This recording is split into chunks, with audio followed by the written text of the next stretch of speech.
بالله من الشيطان الرجيم بسم الله الرحمن الرحيم الله لا إله إلا هو الحي القيوم لا تأخذه سنة ولا نوم له ما في السماوات وما في الأرض من ذا الذي يشفع عنده إلا بإذنه يعلم ما بين أيديهم وما خلفهم ولا يحيطون بشيء من علمه إلا بما شاء وسع كرسيه السماوات والأرض ولا يؤوده حفظهما وهو العلي العظيم وقال تعالى في شان حبيبه ومحبوبه ومعشوقه مخبرا وآمرا إن الله وملائكته يصلون على النبي يا أيها الذين آمنوا صلوا عليه وسلموا تسليما اللهم صل على محمد وعلى آل محمد كما صليت على إبراهيم وعلى آل إبراهيم إنك حميد مجيد اللهم بارك على محمد وعلى آل محمد كما باركت على إبراهيم وعلى آل إبراهيم إنك حميد مجيد সবাই পড়ুন বালাগাল উলা বিকামালিহি কাশাফাত তুজা বিজামালিহি হাসনাত জামিউ খিসালিহি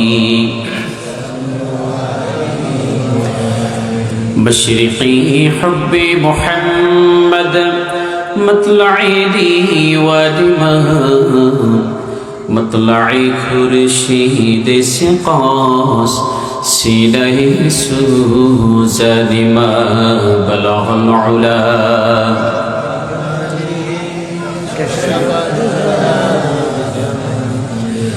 حسنت جميع خصاله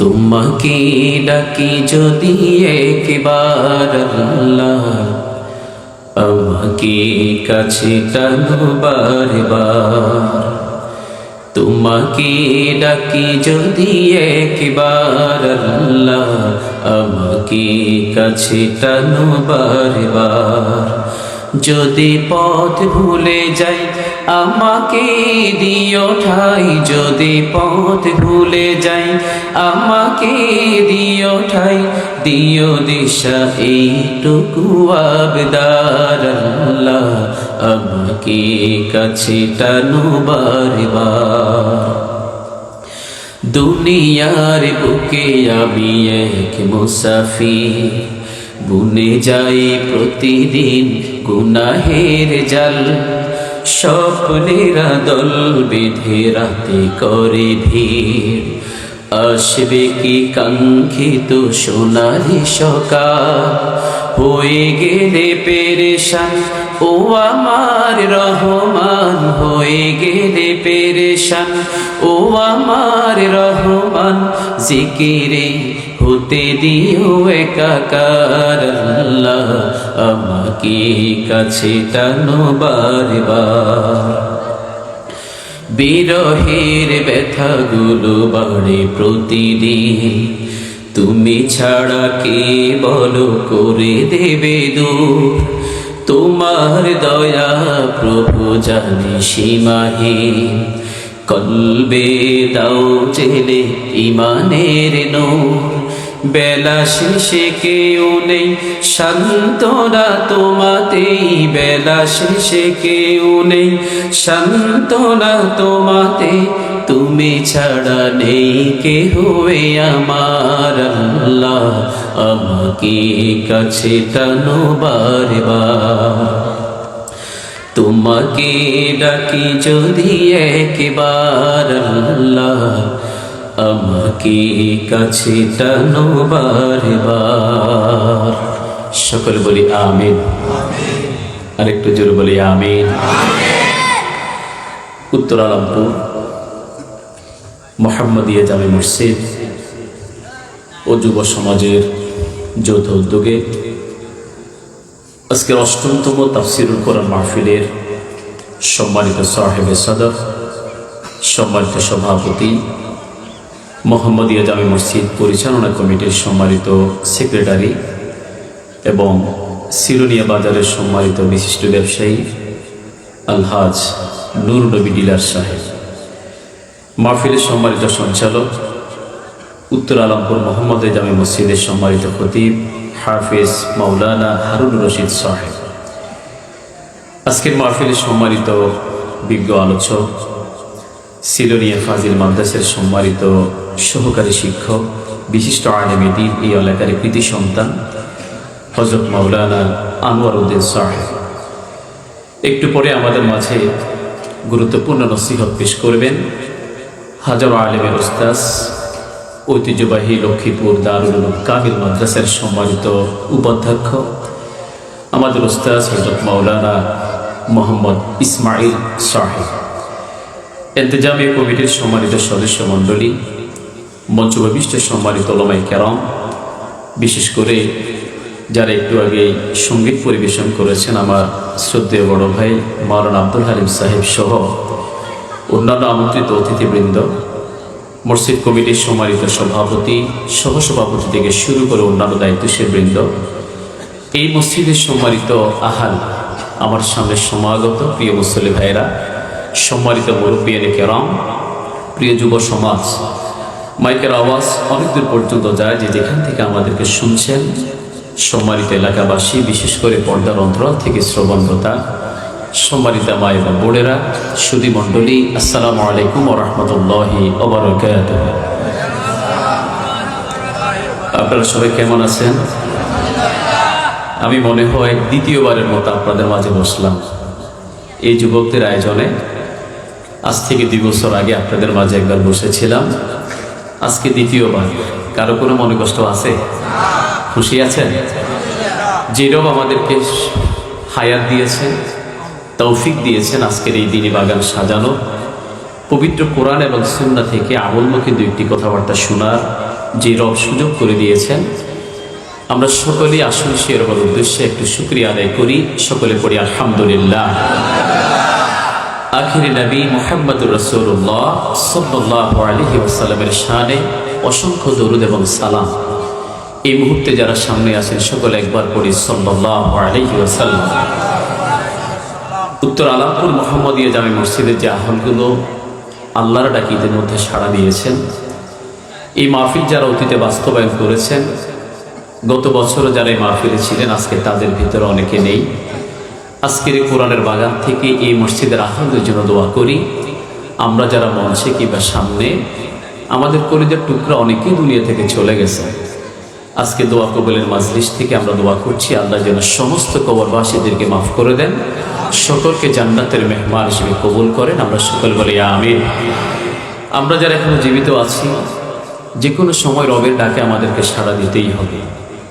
আল্লাহর কাছে এই দোয়া করছি, আল্লাহ যখনই আপনি আমাদেরকে ডাকবেন, যখনই আপনি আমাদেরকে আহ্বান জানাবেন, ইমানি হালাতে কালিমা নসিব হতে হতে খাতেমা বিল খাইর, খাতেমা বিল হাসানা, আল্লাহর নেককার গোলাম হিসেবে আমাদেরকে তার ডাকে সাড়া দেওয়ার প্রস্তুতি নেওয়ার তৌফিক দান করেন। আমরা সকল বলি আমিন।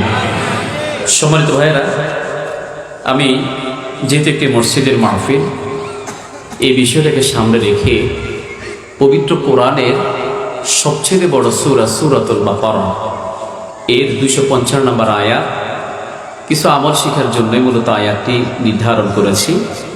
যে আয়াতটি আপনাদের অনেকের মুখস্থ আছে, যেটাকে বলা হয় আয়াতুল কুরসি, ঠিক না? আমাদের অনেকের মুখস্থ আছে। তো আমরা এই আয়াতে কারিমা থেকে ঘণ্টাখানেক, যে কোনো ভাবেই হোক ঘণ্টাখানেক আপনাদের মাঝে কয়েকটি বিষয় নিয়ে আমরা কথা বলতে চাই, যেন এই আয়াতের শিক্ষার উপর আমরা ইস্তেকামত থেকে আখিরাতে নাজাত পেতে পারি, কিছু শিখতে পারি, মসজিদগুলো যেন আমরা আবাদ করতে পারি, ব্যক্তিগত আমলের পাল্লা আমরা যেন ভারী করতে পারি। এই জন্য বিষয়টা নির্ধারণ করেছি। রবের কাছে তৌফিক কামনা করব, তিনি যে আমাদের সকলকে কথাগুলো আমার নিয়তে বলা, শোনা এবং সর্বোপরি ব্যক্তিগত জীবনে সেটা বাস্তবায়ন করার তৌফিক দিন। আমরা সকলে বলি আমিন। আরেকটু জোরে বলি আমিন।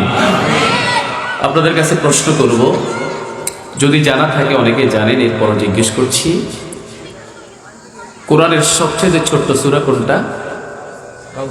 সূরাতুল কাউসার। আর সবচেয়ে বড় সূরা সূরাতুল বাকারা। পবিত্র কোরআনের সূরাগুলোকে নামাঙ্কিত করার ক্ষেত্রে আল্লাহ সুবহানাহু ওয়া তাআলা দুই ধরনের পদ্ধতি গ্রহণ করেছেন। একটা হলো সূরার ভিতর থেকে কিছু শব্দ ব্যবহার করেছেন, আর আরেকটা হলো কিছু ভাবার্থ থেকে সূরার নামকরণ করেছেন। যেমন সূরাতুল ফাতিহা, ফাতিহা শব্দটি কোরআনে সূরাতুল ফাতিহার ভিতরে নেই, তার ভাবার্থ থেকে সূরাটির নামকরণ সূরাতুল ফাতিহা। কিন্তু সূরাতুল বাকারা, এই কোরআনে আল্লাহ তাআলা সূরাতুল বাকারার 67 নম্বর আয়াতে শব্দটি আল্লাহ তাআলা ব্যবহার করেছেন বলেই এই শব্দ থেকে আল্লাহ তাআলা সূরাটির নামকরণ করেছেন সূরাতুল বাকারা। ছোট্ট একটা ঘটনা আছে সেখানে, আপনারা হয়তো অনেকেই জানেন। বনী ইসরাইল যুগের একজন সম্পদশালী ব্যক্তি ছিলেন, তবে তার কোনো পুত্র সন্তান ছিল না, বংশের প্রদীপ সে ব্যক্তি ছিল না। তো সেই ব্যক্তির সম্পদের লোভে নিজের আপন ভাতিজা তাকে নিজ হাতে হত্যা করে ওই চাচার লাশটাকে সমাজের একটা দরিদ্র মানুষের দরজার কাছে গিয়ে রেখে তার উপরে দায় চাপানো রাজনীতি করে এবারে সমাজের যারা বিচারক তাদের কাছে বিচার চায়। এরকম রাজনীতি সারা পৃথিবীতে আছে না নাই? আওয়াজ করে বলেন, আছে না নাই? দোষ করে আলমগীর, দোষ চাপানো হয় জাহাঙ্গীরের উপর, ঠিক না? আপনি আমেরিকার টুইন টাওয়ারের কথা চিন্তা করেন, পরবর্তীতে সেটা বের হয়েছে যে আসলে টুইন টাওয়ারে হামলা করেছে ইহুদিরা, কিন্তু সেটা ওসামা বিন লাদেন বলেন ইরাকের মুসলমানদেরকে টার্গেট করে হামলা করে পুরো একটা দেশকে তছনছ করে দিয়ে পরবর্তীতে শুধু তারা বলেছে সরি, মানে আমাদের ভুল হয়েছে, আমরা বুঝতে পারি না। ততক্ষণে লক্ষ লক্ষ মুসলমান বনি আদম দুনিয়া থেকে শাহাদাতের নজরানা পেশ করেছে। কথা বলে ঠিক না? এরকম দায় চাপানোর অভ্যাস বনী ইসরাইলদের যুগের ওই লোকদের ভিতরে ছিল। সম্পদের লোভে নিজের আপন চাচাকে হত্যা করল, বিচার চাই, বিচার চাই। আমরা এমনও বাংলাদেশে দেখেছি 7 বছরের বাচ্চাকে হত্যা করে নিজের আপন চাচা হত্যা করেছে, করে ভাতিজা হত্যার বিচার চেয়ে প্লাকার্ড লিখে ফাঁসি চাই, ফাঁসি চাই বলে নিজের আপন চাচার বিচার চাইতেছে, পত্রিকা দেখলাম।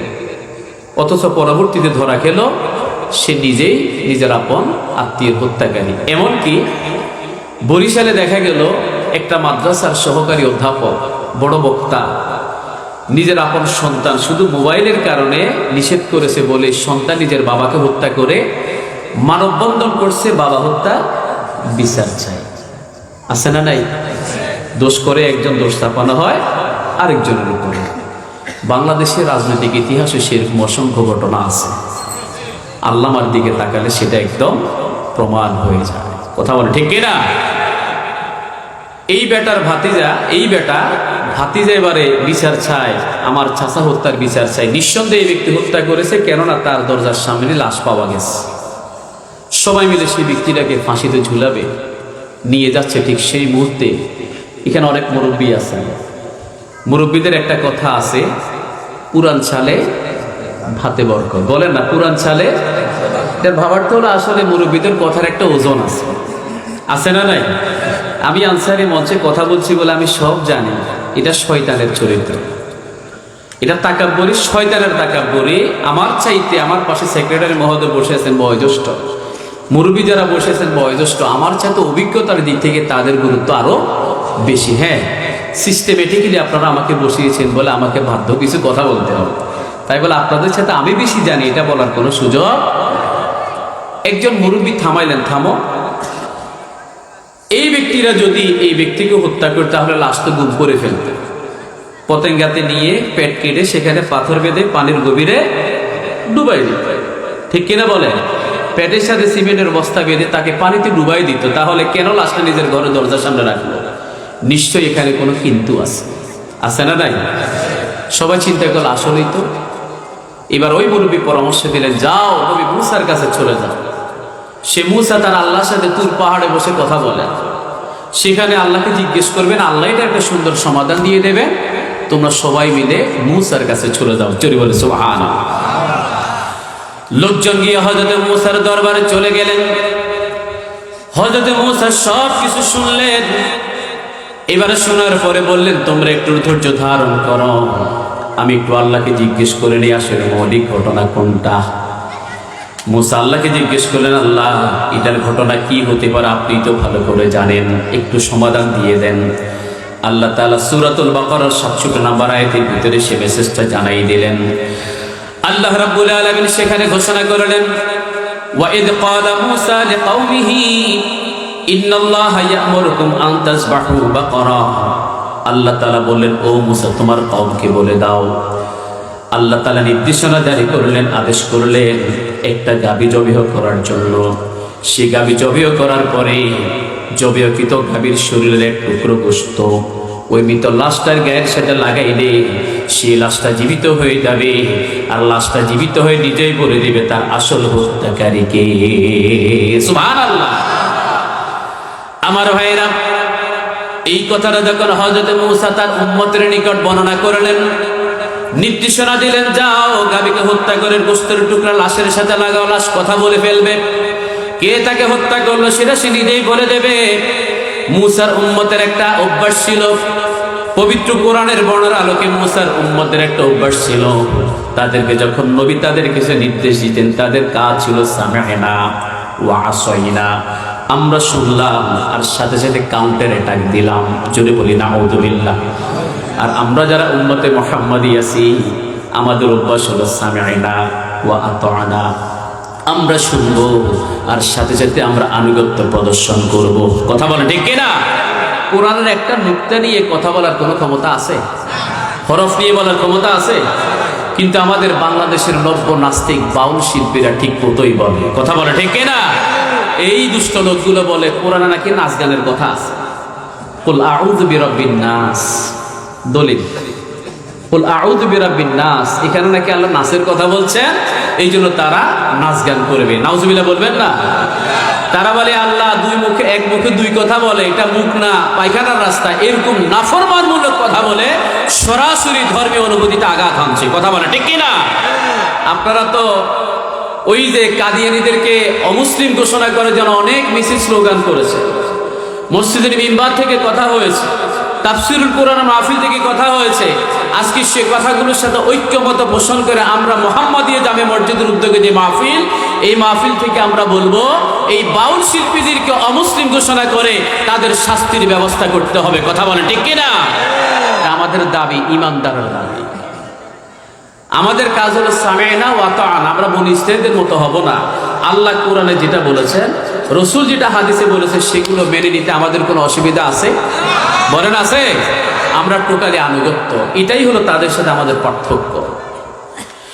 যখনই মূসার উম্মতেরা সামি'না আসাইনা বলে মূসার কথার ব্যতিক্রম উত্তর দেওয়া শুরু করলো, সেই ব্যক্তিগুলো কি বললো সেটাও কিন্তু আল্লাহ তাআলা কোরআনের ভিতরে ঘোষণা করে দেন। আল্লাহ বললেন ক্বালু আতাত্তাখিযুনা হুজুয়ান, ওই লোকগুলো বলল মূসা তুমি আমাদের সাথে ঠাট্টা করছো, উপহাস করছো, মজা করছো। নবী রাসূল কি মজা করার লোক? বলেন লোক? তার কি পাতলা কথা বলার লোক? তারা তো হাসি ঠাট্টা করার মতো লোক না। প্রয়োজনে করবেন, তবে আল্লাহর কথা নিয়ে হাসি ঠাট্টা করার ক্ষমতা তাদের, এমনকি আমাদেরও নাই। মূসা বললেন ক্বালা আউযু বিল্লাহি আন আকুনা মিনাল জাহিলিন, অজ্ঞ মূর্খদের মতো কথা বলা থেকে আমি আল্লাহর কাছে আশ্রয় চাই। এই যে ব্যক্তিগুলো বলল, আসলে তারা ঠাট্টার মাধ্যমে এই জিনিসটা বুঝাইল। তাফসীরের ভিতরে আসলো, তারা এবারে ব্যতিক্রম উত্তর দেওয়া শুরু করলো, কাউন্টারে দেওয়া শুরু করলো। তারা বলল মূসা ঠিক আছে, তোমার আল্লাহর কথা শুনলাম, গাভী জবেও করতে হবে। এবারে বলো সে গাভীটার রং কি হবে, বয়স কত হবে, লেজ ঠিক আছে কিনা, পায়ের খুঁড়াগুলা ঠিক আছে কিনা, ইতিমধ্যে বাচ্চা দিয়েছে এরকম নাকি দেয় না এরকম।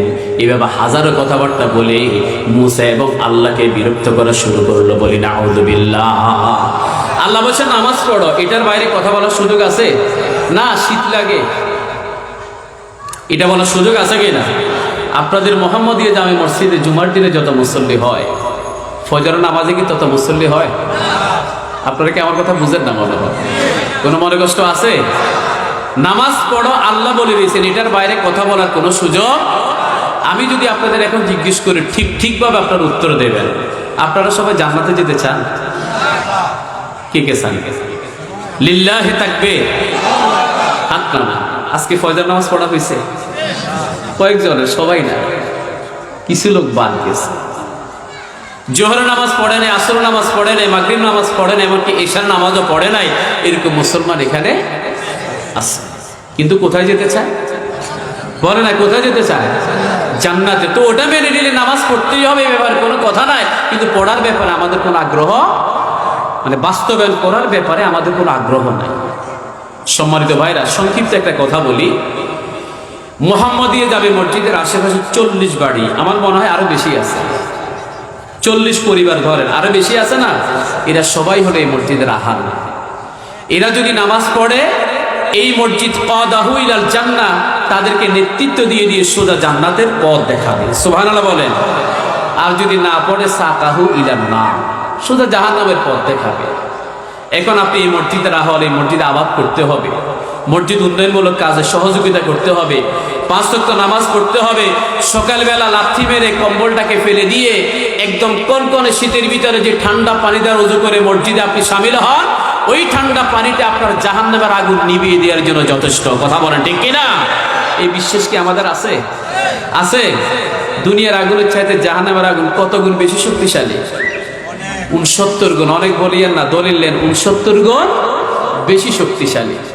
মোমবাতি একটা জ্বালাবেন, সেই মোমবাতির ভিতর আঙ্গুল একটা দিয়ে 1 মিনিট ধরে রাখতে পারবেন, কারো হিম্মত আছে? তো এটার চাইতে আরো 70 গুণ বেশি পাওয়ারফুল। সে জাহান্নামের আগুন বেনামাজিদের জন্য অপেক্ষমান। কথা বলেন ঠিক কিনা? তো আল্লাহ বলছে নামাজ পড়ো, এই ব্যাপারে আমাদের কোনো আপত্তি, কিন্তু মূসার উম্মতদের আছে। যখন তারা প্রশ্ন করা শুরু করলো, একের পর এক অহেতুক প্রশ্ন করা শুরু করলো, আল্লাহ তাআলার আগে নিতে হলেন, গুসা হলেন, তাদের জন্য এবার একটু জটিল করে দিলেন। ও মূসা, তোমার উম্মতেরা অতিরিক্ত কথা বলে, এই অপরাধের কারণে তাদের জন্য জটিল করে দিলাম। এরা যে গাভীটা জবেহ করবে, ওই গাভীটার কালার হইতে হবে হলুদ। কি রং? এখন আপনাদের এলাকায় হলুদ রঙের গাভী আছে না? আছে না? জটিল হয়ে গেল না? আল্লাহ জটিল করে দিলেন, কষ্ট হোক, তবে আলটিমেটলি আল্লাহ ব্যবস্থা করবেন, কারণ ওই ব্যক্তিকে কে হত্যা করেছে এটার প্রমাণ আল্লাহ তো করেই দিবেন, ঠিক কিনা? কিন্তু কসাই কাদের আর কাদের মোল্লা দুজন এক না, সেটা প্রমাণ করার দুনিয়াতে কোনো সুযোগ হয়তো থাকবে না, আল্লাহর কাছে গেলে ঠিক মতো সেটা প্রমাণ হবে। কথা বলেন ঠিক কিনা? এটা আখিরাতে গেলে প্রমাণ হবে। তুমি তোমার রাগ নিয়ে বড়, আল্লাহ বলছেন মুতু বিগাইযিকুম, তো রাগ নিয়ে তুই মর, মরার পরে আমি আল্লাহ তাআলার ক্ষমতা ঠিক মতো সেখানে দেখবি। অনেক কষ্ট করে হলুদ রঙের গাভীটা খুঁজে পেল, খুঁজে পাওয়ার পরে সেটাকে জবেহ করলো, টুকরা লাশের গায়ের সেটা লাগাইলো, আর জীবিত হয়ে বললো আমার হত্যাকারী আমার আপন ভাতিজা। এই কথাটা বলেই সবার সামনে আবার আল্লাহর হুকুমে সেই ব্যক্তি মৃত্যুবরণ করলো। জোরে বলি আল্লাহু আকবার, বলেন আল্লাহু আকবার। এবার আপনাদের কাছে একটা প্রশ্ন করব, মৃতকে জীবিত করার ক্ষমতা আমার আল্লাহর আছে না নাই? জোরে বলেন, আছে না নাই? মৃতকে জীবিত করার ক্ষমতা আমার আল্লাহর অবশ্যই আছে। আল্লাহ তাআলা যাদেরকে দুনিয়ার জমিন থেকে নিয়ে গেলেন তারা কিন্তু কবরস্থানের ভিতরে আছে। তবে আপনি কবরটা খুললে তাদেরকে ঠিক মতোই আপনি দেখবেন না, সব মাটির সাথে মিশে গেছে। এখন আপনি হয়তো নাস্তিকের মতো বলবেন, কই মানুষটা মাটির সাথে মিশে গেল, কোথায় আর আল্লাহ খুঁজে পাবে? আল্লাহ তাআলা অবশ্যই খুঁজে পাবেন। আল্লাহ তাআলা সূরা ইয়াসিনের একদম শেষ দিকে ঘোষণা করলেন, ইন্নামা আমরুহু ইদা আরাদা শাইআন আইয়াকুলা লাহু কুন ফায়াকুন। আল্লাহ তাআলা নতুন করে কোনো কিছু সৃষ্টি করা যদি ইচ্ছে করেন, আল্লাহ শুধু বলবেন হও, ফায়াকুন। হবে কি হবে না? হবে কি হবে না? আল্লাহ তাআলা অবশ্যই নতুন করে আবার পুনরুত্থিত করার ক্ষমতা। সূরা বাকারায় সম্ভবত আল্লাহ বলেন, কাইফা তাকফুরুনা বিল্লাহ ওয়া কুনতুম আমওয়াতান ফাহিয়াকুম সুম্মা ইউমীতুকুম সুম্মা ইউহয়ীকুম সুম্মা ইলাইহি তুরজাউন। কিভাবে তোমরা আল্লাহকে অস্বীকার করো অথচ তোমরা একটা সময় ছিলে মৃত। পানির ভিতরে আলাদা আলাদা ছিল, কোনো প্রাণ ছিল না। স্বামী স্ত্রীর মিলনের ফলে দুই ফোঁটা পানি এক ফোঁটায় পরিণত হলো। ওই এক ফোঁটা পানির ভিতর থেকে আল্লাহ তাআলা প্রতি 24 দিন পর পর পরিবর্তন করে 120 দিন পরে ওয়ায়াসআলুনাকা আনির রূহ কুলির রূহু মিন আমরি রাব্বি, সে দেহের ভিতরে রূহ উৎকার করে আল্লাহ তাআলা জীবিত করলেন। এবারে দুনিয়াতে আসার সুযোগ দিলেন। মালাকুল মউত একদিন গলার ভিতরে চেপে ধরবেন, নিঃশ্বাস বন্ধ হবে, মৃত্যু হয়ে কবরের ভিতরে চলে যাবেন। আবার নাফকাতুল কিয়াম, যেদিন দণ্ডায়মান হওয়ার সিংহে আল্লাহ তাআলা ফুঁক দেওয়ার ব্যবস্থা করবেন, সেদিন সবাইকে পুনরুত্থিত করে আখিরাতের জমিনে আল্লাহর সামনে হাজির করানো হবে বিচার ফয়সালা করার জন্য। কথা বলেন ঠিক কিনা? সেদিন নাজাত পাবে কারা? কারাই সৌভাগ্যবান, কারা সফল কাম? আল্লাহ সেই কথাটা কোরআনের ভিতরে বলে দিলেন, ফামান যুকজিহা আনিন নারি ওয়া উদখিলাল জান্নাতা ফাকাদ ফাজ। সেদিন জাহান্নাম থেকে নিজেকে রক্ষা করে জান্নাতের ভিতরে যে লোক ঢুকতে পারবে সেই ব্যক্তি হলো আখিরাতে সফল কাম। জোরে বলে সুবহানাল্লাহ। জান্নাতে যাওয়ার আকাঙ্ক্ষা আমাদের আছে? আছে আমাদের? তাহলে যদি থাকে এই মুহূর্তে হাত তুলে ওয়াদা করবেন, আজকে থেকে এক ওয়াক্ত নামাজও আমরা কেউ ছেড়ে দেব না, ইনশাআল্লাহ বলেন। জোরে বলে ইনশাআল্লাহ। না হলে মসজিদ আপনার বিপক্ষে সাক্ষ্য দেবে, আমার কিছু করার না। বিশ্বনবীর মেরাজ হয়েছে, এটা তো আপনারা বিশ্বাস করেন। দেখেন আবার আবু জেহেলের মতো অবিশ্বাস করে আবুল হিকাম থেকে আবু জেহেল হয়ে যায়। মেরাজ হয়েছে তো, জান্নাতের নিয়ামতে দেখানো হলো, জাহান্নামের শাস্তিগুলো একদম আইসিইউ গ্লাসের মতো করে, গ্লাসের অপর প্রান্তে জাহান্নাম। আল্লাহ তাআলা নিরাপদ দূরত্ব রেখে জাহান্নামটাকে কিন্তু আল্লাহ তাআলা দেখাইছে। দেখানোর পরে এর ভিতরে অন্যতম একটা শাস্তি হলো, কিছু মানুষকে একটা পাথরের উপরে মাথাটাকে রেখে আরেকটা পাথর দ্বারা চূর্ণ বিচূর্ণ করা হচ্ছে। চলে বলি আল্লাহু আকবার। আবার মাথাটা ঠিক হয়ে যায়, কিছুক্ষণ পর আবার চূর্ণ বিচূর্ণ করা হয়, আবার মাথাটা ঠিক হয়ে যায়, আবার চূর্ণ বিচূর্ণ করা হয়। এভাবে চেইন রিঅ্যাকশন অনবরত চলতেছে। বিশ্বনবী জিবরিল আমিনকে জিজ্ঞেস করলেন, ও জিবরিল বলো এরা কারা? জিবরিল বলেন, ইয়া রাসূলুল্লাহ, এরা হলো আপনার উম্মত। রাসূল বলেন, ও জিবরিল বলো এরা যদি আমার উম্মত হয় তাদের অপরাধটা হলো কি? জিবরিল বললেন, ইয়া রাসূলুল্লাহ, এরা হলো আপনার সেই সমস্ত উম্মত যাদের সামনে মুহাম্মাদিয়া জামে মসজিদ ছিল, কিন্তু সকালবেলা আসসালাতু খায়রুম মিনান নাওম বলে যখন মুয়াজ্জিন তাদেরকে মসজিদের দিকে আহ্বান জানিয়েছিল, হাইয়া আলাস সালাহ হাইয়া আলাল ফালাহ বলে মসজিদের দিকে আহ্বান জানিয়েছিল, এই সমস্ত ব্যক্তিগুলো ফরজ নামাজটাকে ছেড়ে দিয়ে, তাদের ফরজ নামাজটাকে ছেড়ে দিয়ে ঘুমের ভিতরে বিভোর ছিল। ইচ্ছে করে ফরজ নামাজটাকে তারা ছেড়ে নিত। এরকম ইচ্ছে করে ফরজ নামাজ ছেড়ে দেওয়ার মতো লোক আপনাদের সমাজেও আছে না? নাই? আছে? আছে কি না? তাদের শাস্তি রাসূল জাহান্নামে মেরাজের রজনীতে দেখে এসেছেন। বিশ্বাস হয়? আছেন না আমার সাথে? না গেছেন? সবাই আছেন আমার সাথে? তাহলে রাসূল দেখেছেন, এটা আমরা বিশ্বাস করলাম। আর আমাদের আদর্শ হলো সামি'না ওয়া আতা'না। রাসূল কিংবা আল্লাহ যেটাই বলুক সেটা আমাদের মানতে কোনো অসুবিধা, আমরা মানতে বাধ্য। ঠিক কিনা সম্মানিত ভাইরা? তাহলে আমরা জান্নাত পাবো ইনশাআল্লাহ, বলেন না? আমি আপনাদের মাঝে আয়াতুল কুরসি তেলাওয়াত করেছি। এটার প্রেক্ষাপট হিসেবে সূরাতুল বাকারার 67 নম্বর আয়াতটা তেলাওয়াত করে আপনাদেরকে প্রেক্ষাপট থেকে নামাজ সহ দুই একটি কথাবার্তা বলেছি। বুঝতে তো আমাদের কোনো অসুবিধা নেই, ঠিক আছে কিনা? তো যে আয়াতুল কুরসিটা আপনাদের মাঝে তেলাওয়াত করলাম, শুরু দিয়ে আমরা সেটার একটু ফজিলত জেনে নিই। কারণ আমল তো আমরা তখনই করব যখন আমরা লাভ দেখব। এখানে সবাই কেন আসলেন? লাভেই তো। বলে লাভে আসি নাই, দুনিয়ার লাভে না, আমরা আখেরাতে জান্নাত পাওয়ার আশা, ঠিক কিনা? কিন্তু সবাই আসে নাই। আপনারা গুটি কয়েকজন আসলেন, মনে করলেন যে না প্রধান বক্তা যখন বসবেন তখন আসবেন, না অসুবিধা নাই, তখনও আসেন, তবে এরপর অন্তত আসেন। এটা একটা এখন জিকিরের মাহফিল। এই জিকিরের মাহফিলে যতক্ষণ থাকবেন ততক্ষণ আপনার কোনো গুনাহ হবে না, বরং প্রত্যেকটা মোমেন্টে আপনার আমলনামে সওয়াব বকশিশ হবে। সুবহানাল্লাহ বলবেন না?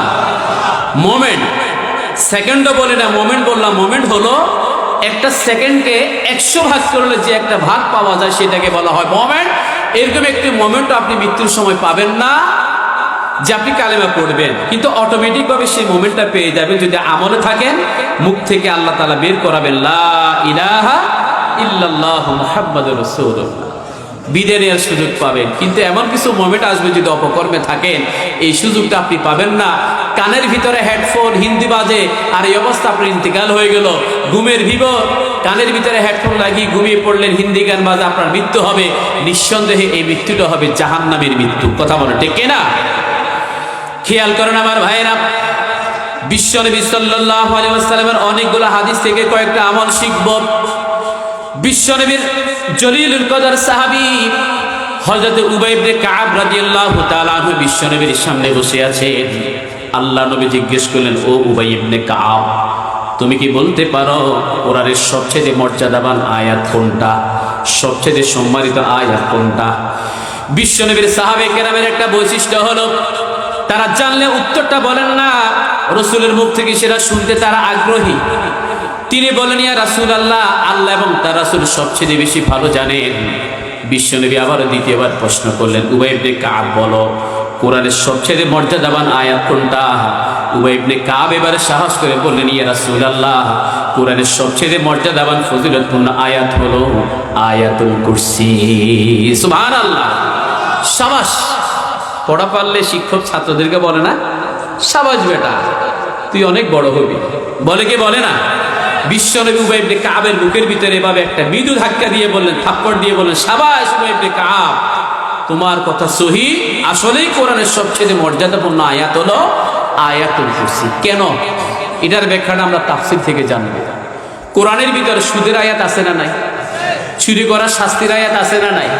নামাজের ওযুর ফরজ 60টা বিষয় নিয়ে আয়াত আছে না?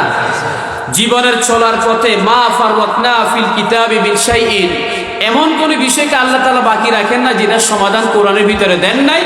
সবকিছুর সমাধান কোরআনের ভিতরে আছে এবং সেগুলো নিয়ে আল্লাহ তাআলার কোরআনের আয়াত অসংখ্য, 6000 উপরে আল্লাহ তাআলা আয়াত নাজিল করেছেন। সুবহানাল্লাহ বলেন।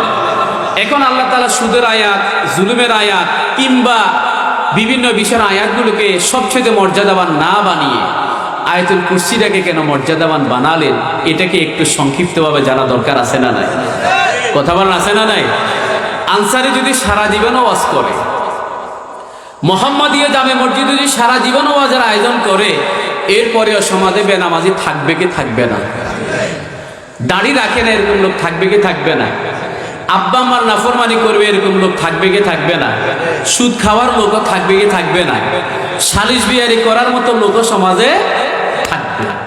কিন্তু আনসারে যে কথাটা বলছে, নামাজ পড়েন, নামাজ পড়েন, আল্লাহর নির্দেশ, এটা আপনি মানতেও পারেন, না মানলেও না মানতে পারেন, আমি আপনাকে বাধ্য করার কেউ না, আমি শুধু আল্লাহ এবং তার রাসূলের কথাটা শুনিয়ে দিচ্ছি, আপনি মানাটা আপনার নিজের ইখতিয়ার, ঠিক কি না? কিন্তু আমাদের এখানে এই মাহফিল মাঝে মধ্যে তো বন্ধ হয়, এটা না, বাংলাদেশে অনেক মাহফিল বন্ধ হয়েছে। তো বন্ধ হওয়ার ক্ষেত্রে বেশি লোক আসতে হয় না। পুলিশ একজন যদি এখানে এসে দাঁড়ায়, এই বন্ধ কর, মাহফিলকে চলার কোনো ক্ষমতা আছে? একজন, বেশি না। কয়জন আসছে? আপনারা তা হাজারো জনতা আছে, কিন্তু পুলিশ আসছে কয়জন? একজন এসে বলে যে মাহফিল বন্ধ কর, কারো আর চালানোর ক্ষমতা নাই, কারণ সেটা চেয়ারের একটা পাওয়ার আছে না নাই? চেয়ারের একটা পাওয়ার, আইনের একটা পাওয়ার আছে, নির্দেশের একটা পাওয়ার আছে। অর্থাৎ যিনি চেয়ারের মালিক, তিনি যেভাবে সহজে আইন পাশ করতে পারবেন যে এখন থেকে আজান দিলে সবাইকে মসজিদে ঢুকতে হবে, সংসদে আইন পাশ হলো। আজান দিলে সবাইকে মসজিদে ঢুকতে হবে, এটা আইন পাশ হলো, সংবিধানে লিপিবদ্ধ করে দেয়া হলো, আজান দিলে মসজিদে ঢুকতে হবে। এই আইন পাশ হওয়ার পরে কোনো বান্দা ঘুমের ভিতরে থাকার আর কোনো সুযোগ আছে কিনা? এটা হচ্ছে পাওয়ার।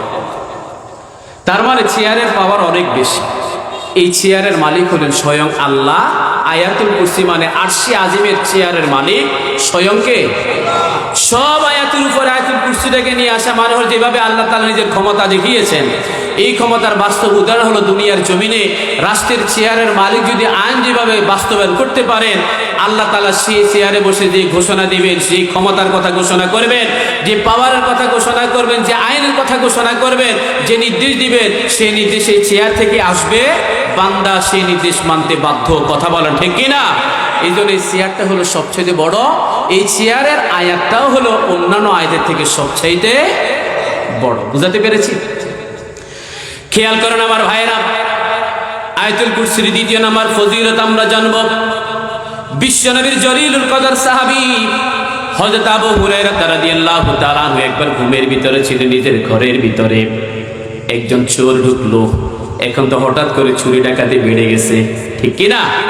এই চুরি ডাকাতি কিংবা অনিষ্টতা থেকে বাঁচার জন্য এই আমলটি আমাদের সবার জন্য প্রয়োজন। চোর যখন ঘরের ভিতরে ঢুকলো, হযরত আবু হুরায়রা তাকে ধরে ফেললেন, ঘুম ভেঙে গেল। এবার চোর বলল, আবু হুরায়রা, আমি তোমাকে একটা আমল শিখিয়ে দেব, আগামীকাল থেকে তোমাকে আল্লাহ তাআলা নিরাপত্তা দান করবেন ফেরেশতাদেরকে দিয়ে। আবু হুরায়রা কথাটা শুনলেন, বললেন ঠিক আছে, বলো তোমার কি আমল, সেটা বুঝতে পারলে তোমাকে ছেড়ে দেব। চোর বলল, আপনি আগামীকাল ঘুমে যাওয়ার সময় আপনি আয়াতুল কুরসি একবার তেলাওয়াত করবেন, সারা রাত অনিষ্টতা থেকে আল্লাহ তাআলা আপনাকে পাহারা দেওয়ার জন্য একজন ফেরেশতা আল্লাহ তাআলা নিযুক্ত করবেন। বলে সুবহানাল্লাহ। আপনারা মাঝে মধ্যে লাঠি সোটা নিয়ে এলাকায় পাহারা দেন না? তা আপনার পক্ষ থেকে আল্লাহ পাহারা দেবেন ফেরেশতাদেরকে নিয়ে। কোন আমলটা করলে? আয়াতুল কুরসি পড়লে। ছেড়ে দিলেন চোরকে, ঠিক আছে আমি পরীক্ষা করে দেখি, দেখা যাক আমলটা করতে পারে কিনা। পরের দিন আয়াতুল কুরসি পড়ে ঘুমাইলেন। ওই চোর আবার ঘরে ঢুকলো, আবু হুরায়রা ঘুম থেকে জেগে তাকে আবার করে ফেললো। ধরার পরে জিজ্ঞেস করলেন, ওই বেটা তুই কালকেও আসতে, আবার কেন আসলি? তো আমি এসেছি আপনাকে যে আমলটা শিখেছি সেটা প্রমাণ হবে কিনা। সুবহানাল্লাহ বলেন না? সেটা প্রমাণ দেওয়ার জন্য আমি অনিষ্ট করে যেন আপনার ঘরে ঢুকলাম, দেখি আল্লাহ আজকে আপনাকে জাগাই কিনা, আসলে নিরাপত্তা আছে কিনা। রাসূলের স্পষ্ট হাদিস, একবার দিনের বেলা পড়বেন, সারাদিন আপনার নিরাপত্তার জন্য একজন ফেরেশতা আল্লাহ নিযুক্ত করবেন। রাতের বেলা একবার পড়বেন, সারা রাত পাহারা দেওয়ার জন্য একজন ফেরেশতা আল্লাহ তাআলা নিযুক্ত করবেন। সুবহানাল্লাহ বলেন। আমার মুহাম্মদিয়া জামে মসজিদের ভিতরে যখন 5 ওয়াক্ত নামাজ পড়বেন, এই নামাজের মুসাল্লার ভিতরে বসে দুই দিকে সালাম ফিরিয়ে একবার যদি আয়াতুল কুরসি আপনি তেলাওয়াত করেন, বিশ্বনবী সাল্লাল্লাহু আলাইহি ওয়াসাল্লাম ঘোষণা করলেন, মান করা আয়াতুল কুরসি দুবরা কুল্লি সালাতিন মাকতুবা, ফরজ নামাজের পরে যেই ব্যক্তি একবার আয়াতুল কুরসি তেলাওয়াত করবে আর আয়াতুল কুরসির শিক্ষার উপরে যেই ব্যক্তি ইস্তেকামত থাকবে, রাসূল বললেন, লাম ইমনাউ মিন দুখুলিল জান্নাতি ইল্লাল মাউত, সেই ব্যক্তির মৃত্যুর পরবর্তী সময়ে জান্নাতে প্রবেশ করার ক্ষেত্রে দ্বিতীয়বার আর কোনো মৃত্যু নামক আর বাধা নাই, অর্থাৎ মৃত্যু হয় না, সেই ব্যক্তি জান্নাতে প্রবেশ করে না। এই আমলটা করলে, আমলের শিক্ষার উপর ইস্তেকামত থাকলে ওই ব্যক্তি ইন্তেকাল করার সাথে সাথে সরাসরি জান্নাতের ভিতরে ঢুকবে। বলি সুবহানাল্লাহ। জান্নাতে ঢোকার আগ্রহ আমাদের আছে না? আমলের কথা বলছি। আপনি এখন আমলটা করতে হলে মসজিদে ঢুকতে হবে। নামাজ না পড়ে আমলটা যদি ওখানে করেন, ওখানে করার তো সুযোগ নেই, বাইরে করলে লাভ হবে না। অন্য নিরাপত্তা পাবেন ইমানদার হিসাবে, কিন্তু মসজিদে ঢুকে নামাজ পড়ে ফরজ সালাতের পরে আমলটা না করলে এই ফজিলতটা আপনার জন্য নয়। এই ফজিলত হাসিল করতে হলে মসজিদে আগে ঢুকতে হবে কিনা? হবে কিনা বলেন তো? একাকি নামাজ পড়ার চাইতে জামাতে শহীদ পড়লে কয়গুণ সওয়াব? জোরে বলেন না। মাত্র কয়েকজন বললেন, কয়গুণ? 27 গুণ। সেটা আপনি মসজিদে পড়েন, বাইরে পড়েন, জামাত করে পড়লেই হবে 27 গুণ। তবে মহল্লার জামে মসজিদে যদি পড়েন তাহলে আরো 500 গুণ সওয়াব সে আমল নামার সাথে যুক্ত হবে। সুবহানাল্লাহ বলেন না। আবার সেই 500 গুণের সাথে আরো 40 গুণ যুক্ত হবে তখনই যখন ওযু করার সময় মেসওয়াক একটা নিয়ে এদিক থেকে এক টান, ওই দিক থেকে আরেক টান দিয়ে কুলি করে ওযুটা করলে আর 40 গুণ বেশি সওয়াব আল্লাহ তাআলা আপনার আমল নামায় দেবেন। সুবহানাল্লাহ বলেন। এই আমলগুলো করা দরকার আছে। আলহামদুলিল্লাহ, আল্লাহ যেন আমাদের করার তৌফিক দেন। জোরে বলি আমিন। আমি একটা কথা জিজ্ঞেস করেছিলাম ফাঁকি দিয়ে, আপনাদের জুমার দিনে যত মুসল্লি হয় ফজর নামাজে তত মুসল্লি হয় কিনা? আবার আজকে যে মাহফিল আপনারা যারা আসলেন, আমার মনে হয় এই সেটা আরো বেশি লোক এলাকায়, ঘরে দুয়ারে, টেলিভিশন সেটের সামনে, দোকানে চা পানি খাওয়াতে ব্যস্ত, ঠিক না বেঠিক? বলে ঠিক কিনা? আপনাদের মনে রাখতে হবে এটা হলো একটা জিকিরের মাহফিল। কিসের মাহফিল? এই জিকিরের মাহফিলের উদ্দেশ্যে আপনি যখন ঘর থেকে বেরিয়েছেন, এক বিগত আল্লাহ তাআলা হাদিসে কুদসির মাধ্যমে জানা দিচ্ছেন, ফাইন যাকারানি নাফসি যাকারতুহু ফি নাফসি। আমার কোনো বান্দা যদি আমাকে একা একা জিকির করে, আমি আল্লাহ সেই বান্দাকে একা একা জিকির করি। সুবহানাল্লাহ বলেন। ওয়া ইন যাকারানি ফি মালাইন যাকারতুহু ফি মালাইন খায়রিম মিনহুম। এরকম সম্মেলন করে আমার কোন বান্দা যদি আমাকে জিকির করে, আমি এর চাইতে উত্তম সম্মেলন ডেকে ফেরেশতাদেরকে নিয়ে আমি আমার বান্দাদেরকে জিকির করি, বলি সুবহানাল্লাহ। বিশ্বাস করেন আমার ভাইরা, উত্তর আলমপুর মোহাম্মদিয়া জামে মসজিদের ব্যানারে মাহফিল, খোলা মাঠের ভিতরে প্যান্ডেল টাঙিয়ে এই মাহফিলের ভিতর থেকে আল্লাহর প্রশংসা আদায় করে জিকির করি। এই মাহফিলে অংশগ্রহণ করার জন্য ঘর থেকে বেরিয়েছি। আপনি এখানে আল্লাহ আল্লাহ সুবহানাল্লাহ আলহামদুলিল্লাহ বলে আল্লাহকে জিকির করছেন, আর সিয়াদিবের সামনে আল্লাহ তাআলা ফেরেশতাদেরকে নিয়ে আপনাদেরকে নিয়ে সেখানে জিকিরের মাহফিল আয়োজন করেছেন, বলি সুবহানাল্লাহ। এখানে আল্লাহকে জিকির করছি, সেখানে জিকির হয়, সেখানে জিকির হয় আপনাদের এই মাহফিলের সভাপতির নাম, সেখানে জিকির হয় আনোয়ার হুজুরের নাম, সেখানে জিকির হয় হারুন হুজুরের নাম, সেখানে জিকির হয় আমার সামনে যে ফরিদার টুকরো আল্লাহ পাকের মুসল্লিগুলো বসে আছেন, আপনাদের নাম। খুশি না নারাজ?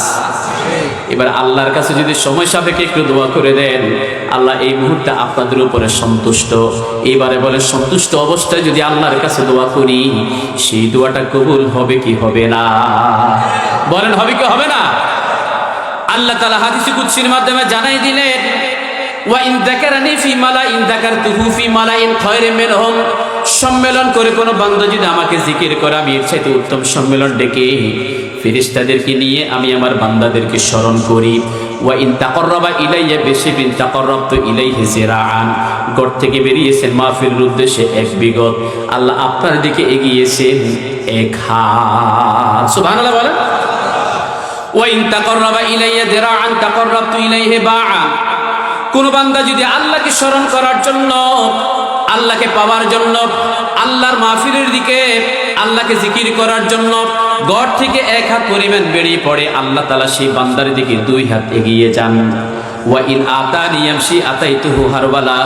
আমার কোনো বান্দা যদি আমাকে পাওয়ার জন্য হেঁটে হেঁটে আমার দিকে আগমন করে, আমি আমার সেই বান্দাদেরকে পাওয়ার জন্য তাদের দিকে আমি আল্লাহ দৌড়ে দৌড়ে যাই। সুবহানাল্লাহ। নামাজ জিকির, কোরআন তেলাওয়াত জিকির, এটাও এখন জিকিরের মাহফিল। সুতরাং আপনার সবসময় জিকিরের সাথে থাকতে রাজি আছেন? নামাজ, কোরআন তেলাওয়াত, তাসবিহ, তাহলিল, আল্লাহকে স্মরণ করা, সেটা ব্যক্তিগত জীবন থেকে রাষ্ট্রীয় জীবন পর্যন্ত আল্লাহ এবং তার রাসূল যেভাবে বলেছেন সেভাবে ঢেলে সাজানো, সেভাবে কাজ করা, পুরোটাই জিকিরের অন্তর্ভুক্ত। জোরে বলে সুবহানাল্লাহ। মোহাম্মদিয়া জামে মসজিদে নামাজ পড়েনই তো, নামাজ শেষ করে খুব দ্রুত বেরিয়ে পড়েন। আমার মনে হয় আনোয়ার ভাই সূরা নাহলে 90 নম্বর আয়াত তেলাওয়াত করে আপনাদের মাঝে আলোচনা করেছে। সে আয়াতটা মূলত সানি খুতবার শেষ দিকে পড়া হয়। আমরা আমাদের এমন একটা অভ্যাস হয়ে গেছে, আমরা মসজিদে সবার আগে ঢুকি না, আর সবার আগে বেরিয়ে পড়ি। ঢুকি সবার শেষে আর বের হয়ে যায় সবার আগে। আপনাদের মোহাম্মদিয়া জামে মসজিদের সামনে ওযুখানা আছে না? অনেক মসজিদের সামনে ঘাটলা আছে না? ঘাটলা খুতবা ভিতরে আলোচনা চলে, আরেক আলোচনা চলে ঘাটলার উপরে, ঠিক না? উনি পড়তেছেন ইন্নাল্লাহা ইয়া'মুরু বিল আদলি ওয়াল ইহসান ওয়া ইতা'i যিল কুরবা ওয়া ইয়ানহা আনিল ফাহশাই ওয়াল মুনকার ওয়াল বাগি ইয়া'iদুকুম লাআল্লাকুম তাযাক্কারুন। এই তাযাক্কারুন একটা শব্দ আছে না, রিদম। এই তাযাক্কারুন বলার সাথে সাথে হুটহুট করে মসজিদের ভিতরে মুসল্লি ঢুকে, ঠিক না? আবার আসসালামু আলাইকুম ওয়া রাহমাতুল্লাহ, আসসালামু আলাইকুম ওয়া রাহমাতুল্লাহ, আল্লাহু আকবার, আস্তাগফিরুল্লাহ, এগুলো বলার আগে সোজা সবার সামনে দিয়ে হেঁটে মসজিদের বাইরে, আর সাথে সাথে মোবাইলটা নিয়ে তাড়াতাড়ি সাইলেন্ট থেকে আনসাইলেন্ট করে। এতক্ষণ অনেক গুরুত্বপূর্ণ কল আসার কথা ছিল, কথা বলেন না কেন? দেখবেন অনেক লোক নামাজ সালাম ফিরেছে, কিচ্ছু পড়ার আগে প্রথম কি ধরে আপনি খেয়াল করে দেখবেন, এটা বাস্তব। অথচ নামাজের সালাম ফিরানোর সাথে সাথে উঠা নয়, মোবাইল ধরা নয়, আপনি সবার আগে বলবেন আল্লাহু আকবার, বলেন। এরপর 3 বার পড়বেন ইস্তেগফার, এরপর আপনি আয়াতুল কুরসি পড়েন, এরপরে সুবহানাল্লাহ, আলহামদুলিল্লাহ, আল্লাহু আকবার তাসবিহটা পড়েন। রাসূল বললেন, যে ব্যক্তি সালাম ফিরিয়ে এক তাসবিহ পড়বেন, সেই ব্যক্তি মোহাম্মদিয়া জামে মসজিদের ভিতরে বসে তাসবিহ জপে না, সেই ব্যক্তির নাম আরশে আজিমের চতুর্পাশে মৌমাছির মতো গুনগুন করে আল্লাহর ফেরেশতারা তার নামটা আল্লাহকে শোনাচ্ছে। এত আসতে বলে সুবহানাল্লাহ। মনে কষ্ট আছে? মনে হয় আছে। সম্মানিত ভাইয়েরা, তো এই যে আল্লাহ তাসবিহ জপলেন, আল্লাহ আপনাকে স্মরণ করছেন ফেরেশতাদেরকে নিয়ে, এবার আপনি দোয়া করেন সম্মিলিত দোয়া। আল্লাহ তো শিখাইলেন সম্মিলিত দোয়া, রব্বানা আতিনা ফিদ দুনিয়া হাসানা। এটা কি সম্মিলিত দোয়া না একক দোয়া? রব্বানা মানে তো বহু বছর, কথা বুঝেন নাই মনে হয়। রব্বানা জলামনা, রব্বানা আতেন, এগুলো সব বহু বছর, মানে সম্মিলিত দোয়া। করেন দোয়া, আপনার ইচ্ছে মতো দোয়া করেন, আল্লাহ সন্তুষ্ট, নিঃসন্দেহে দোয়া কবুল হবে কি হবে না? হবে কি হবে না? আল্লাহ তো বলেন ইস্তাঈনু বিস-সাবরি ওয়াস-সালাহ, ধৈর্য এবং নামাজের মাধ্যমে আল্লাহর কাছে সাহায্য চান। এখন আপনি নামাজের মাধ্যমে সাহায্য চান না, হুজুরকে 500 টাকা দিয়ে হুজুর দোয়া করে দিয়ে আমি বিপদে আছি, না, তাহাজ্জুদ নামাজ পড়ে আপনি দোয়া করেন, দেখবেন আল্লাহ আপনার বিপদ দূর করার ক্ষমতা নাই? অবশ্যই আছে। আল্লাহ তাআলা দুনিয়ার আসমানে তখন তাহাজ্জুদের সময় ডাকেন, আলা মিন মুস্তাগফিরিন ফাআগফির লাহ, কি আছো?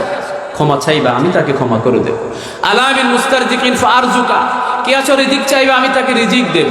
আলা মিন মুবতালান ফাওয়াফি আলা কাযা আলা কাযা, কি আছো? বিপদে মুসিবতের ভিতরে আছো, আমার কাছে বিপদ থেকে উদ্ধারের জন্য দোয়া করবা, আমি আল্লাহ তোমাকে বিপদ থেকে উদ্ধার করব। জোরে বলে সুবহানাল্লাহ।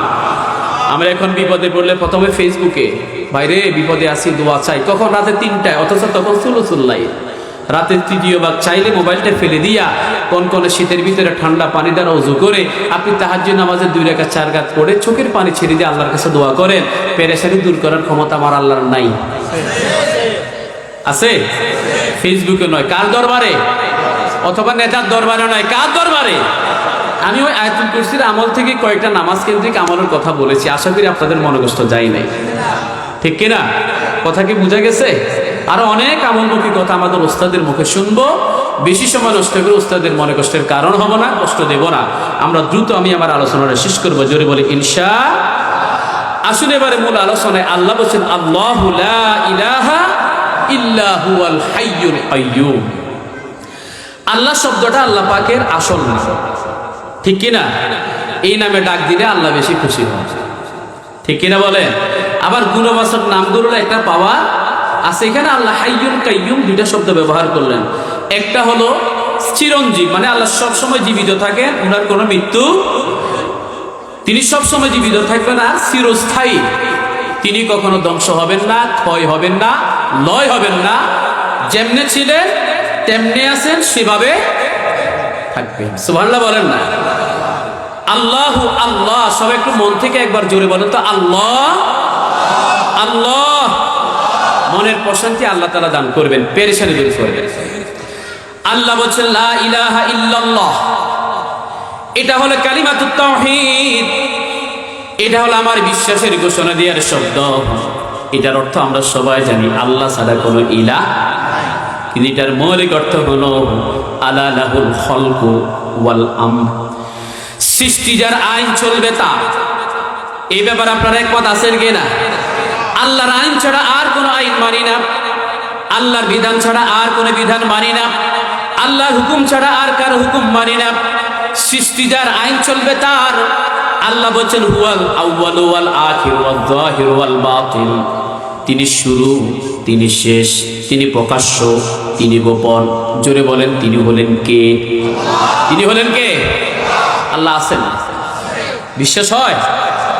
আল্লাহ আছেন, আল্লাহ আমাদের প্রতিপালন করছেন, আমাদের সবকিছু দায়িত্ব তিনি পালন করছেন, আমার আশা ভরসা সবকিছু তিনি প্রতিষ্ঠা করছেন, আমার সবকিছু পূর্ণ করছেন।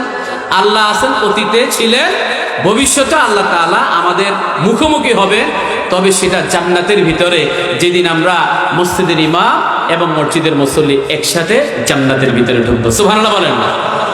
আমি আগেও প্রশ্ন করেছি, জান্নাতের ভিতরে আমরা ঢুকতে চাই। আল্লাহ বলেন সূরাতুল মুলকের ভিতরে, ইন্নাল্লাযীনা ইয়াখশাউনা রাব্বাহুম বিল গায়ব, যারা আল্লাহকে না দেখে বিশ্বাস করে তাকে বেশি ভয় করলো, তার ইবাদত বন্দেগীগুলো করলো, তাদের জন্য রবের পক্ষ থেকে স্পেশাল হাদিয়া, পুরস্কার 2টা। কয়টা? একটা হলো লাহুম মাগফিরাহ, তাদেরকে আল্লাহ ক্ষমা করে দেবেন, মানে বান্দাদেরকে আল্লাহ ক্ষমা করে দেবেন। আরেকটা হলো ওয়া আজরুল কাবীর, আল্লাহর পক্ষ থেকে স্পেশাল মহা পুরস্কার। জান্নাতে ঢুকবো, ফেরেশতারা এসে আমাদেরকে জিজ্ঞেস করবে, এই আল্লাহর গোলামেরা, তোমাদের আর কোনো কিছু আল্লাহর দরবারে চাওয়া পাওয়ার আছে? বান্দা 2 দলে ভাগ হবে। এক দলে থাকবেন আপনাদের ইমাম সাহেব হারুন ভাই, আরেক দলে থাকবে সাধারণ মুসল্লি, গয়রে আলেম, আলেম না, তারা সাধারণ মানুষ। সাধারণ মানুষেরা বলবে আল্লাহর কাছে জান্নাত চেয়েছি, জান্নাত পেয়েছি, আর কি আমাদের চাওয়া পাওয়ার আছে? এটাই তো আমাদের চাওয়া পাওয়া। কিন্তু উলামায়ে কেরাম সেখানে বলবেন না, আমরা তো জান্নাতের ভিতরে আসল জিনিস এখনো পাই নাই। সুবহানাল্লাহ বলেন। ফেরেশতারা জিজ্ঞেস করবেন, কোন জিনিসটা তোমরা এখনো পাও নাই বলো। উলামায়ে কেরাম সেদিন বলবেন, আমরা যে আল্লাহকে না দেখে বিশ্বাস করে, তাকে বেশি ভয় করে, ইবাদত বন্দেগী করে আজকে জান্নাতের ভিতরে ঢুকলাম, সে আল্লাহকে তো আমরা এখনো দেখি নাই, আমরা আল্লাহকে দেখতে চাই। এবার সব মুসল্লি, সব জান্নাতি মানুষ একসাথে বলা শুরু করবে, আমরা আল্লাহকে দেখতে চাই, আল্লাহকে দেখতে চাই। সুবহানাল্লাহ বলেন। সপ্তাহের জুমার দিন আজকে আয়াতুল কুরসি নিয়ে কথা বলছিলাম। সপ্তাহের জুমার দিনে আল্লাহ পাক আরশ কুরসি নিয়ে বান্দার সামনে হাজির হবেন। নূরের পর্দাগুলো এক একটা সরিয়ে দেওয়া হবে। চূড়ান্ত পর্দা যখন সরিয়ে দেওয়া হলো, আল্লাহ পাকের সে চেহারা মোবারক আমাদের সামনে ওপেন হবে। বান্দা অপলক্ষকে আল্লাহর সে সৌন্দর্যের দিকে তাকিয়ে থাকবে, দেখার কোনো স্বাদ মিটবে না। কত সময় চলে যাবে, কত সময় চলে যাবে, তাদের কোনো হিসাব থাকবে না। হঠাৎ করে যখন পর্দাটা আবার পড়ে গেল, মানুষেরা তাদের চোখগুলোকে ডলাঢলি আরম্ভ করলো আর হতাশা ব্যক্ত করে বলল, মাত্র দেখা শুরু করলেন, কেন পর্দাটা পড়ে যায়? আল্লাহর ফেরেশতারা তখন বললেন, মাত্র দেখা শুরু করো নাই, যেদিন আল্লাহর চেহারা মোবারকের সামনে থেকে পর্দা ওপেন হলো আর যেদিন যবনিকা হলো, দুই সময়ের মাঝখানে আখিরাতের হিসাবে লক্ষ লক্ষ বছর শেষ হয়ে গেল, বান্দার আল্লাহকে দেখার স্বাদ মিটে না। বলি সুবহানাল্লাহ। এবারে বলেন, আল্লাহকে দেখার আগ্রহ আমাদের আছে না নাই? কার কার আছে? নারায়ে তাকবীর। তবে হ্যাঁ, আখিরাতের জমিনে আল্লাহকে সরাসরি না দেখলো তার নজর রহমতে আমরা থাকবো ইনশাআল্লাহ। হাউজুল কাউসার পেয়ালা নিয়ে রাসূল থাকবেন আমাদের জন্য দাঁড়িয়ে, পুলিশের তারে গোড়ায় দাঁড়িয়ে থাকবেন দোয়া করার জন্য, এবং আল্লাহ তাআলার নেক নজর নিয়ে আমরা সবাই জান্নাতে ঢুকবো। এরকম সামিয়ানার মতো করে রাজুলুন কলবুহু মুআল্লাকুন বিল মাসাজিদ, আমার সভাপতি মহোদয় একটু পরামর্শ দিয়েছেন নামাজ নিয়ে কথা বলার জন্য।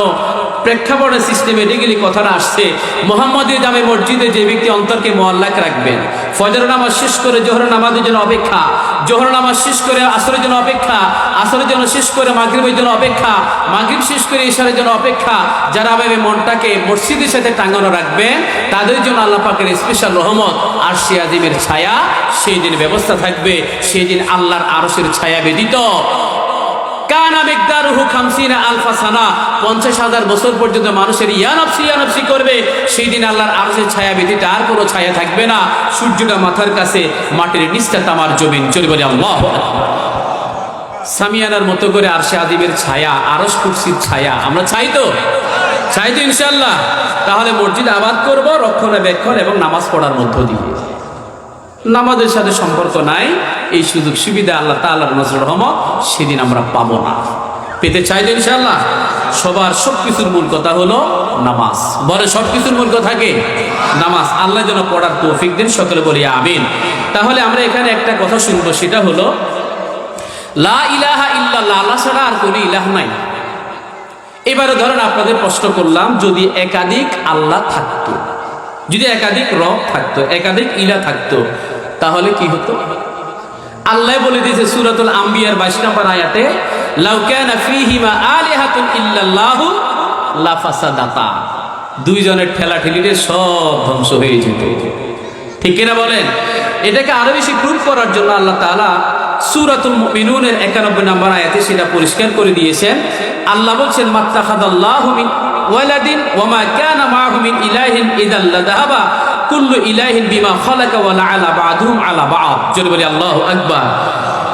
আল্লাহ তাআলা বলছেন, আল্লাহ কাউকে নিজের সন্তানে পরিণত করেননি এবং তার সাথে আর কোনো ইলাহ, এটা কে বলছেন? যদি থাকতো তাহলে অক্সিজেন যে ইলাহ, আমার অক্সিজেন আমি আলাদা হয়ে যাচ্ছে, আপনার বান্ধব, মানে একজনের কথা। যৌথভাবে কিছু করতে গেলে বিপদ, একজনের এক কথা। যৌথভাবে মসজিদের কাজ করতে যান, সামাজিক কাজ করতে যান, যে কোনো কাজ করতে, সেখানে 2 কথা 3 কথা 4 কথা 5 কথা থাকে, আস্তে করে ফলপ্রসূ হয় না। কিন্তু নিজের টাকা, নিজের ব্যবসা, নিজের সিদ্ধান্ত কাউকে মূল্যায়ন করার দরকারও নাই, সুযোগও নাই, সেটাই অনেক সময় সফলতার দ্বার প্রান্তে পৌঁছে। কথা বলে ঠিক কিনা? ঠিক তেমনি ভাবে আমার রব একজন, সিদ্ধান্ত আপনাদের আছে কিনা? রব কয়জন? না মাঝে মধ্যে 360টা মানবো। আরে মানেন আপনারা, দুর্গা পূজা আসলে ঠিক মতো সেখানে গিয়ে হাততালি মারেন না? তাদের ওই যে প্রসাদ কতগুলা দেয় না হাতের ভিতরে, আপনাদের এলাকায় নাই? ওনারা আছে এমনি করে তার জিহ্বা দিয়া চাটে, আছে কিনা?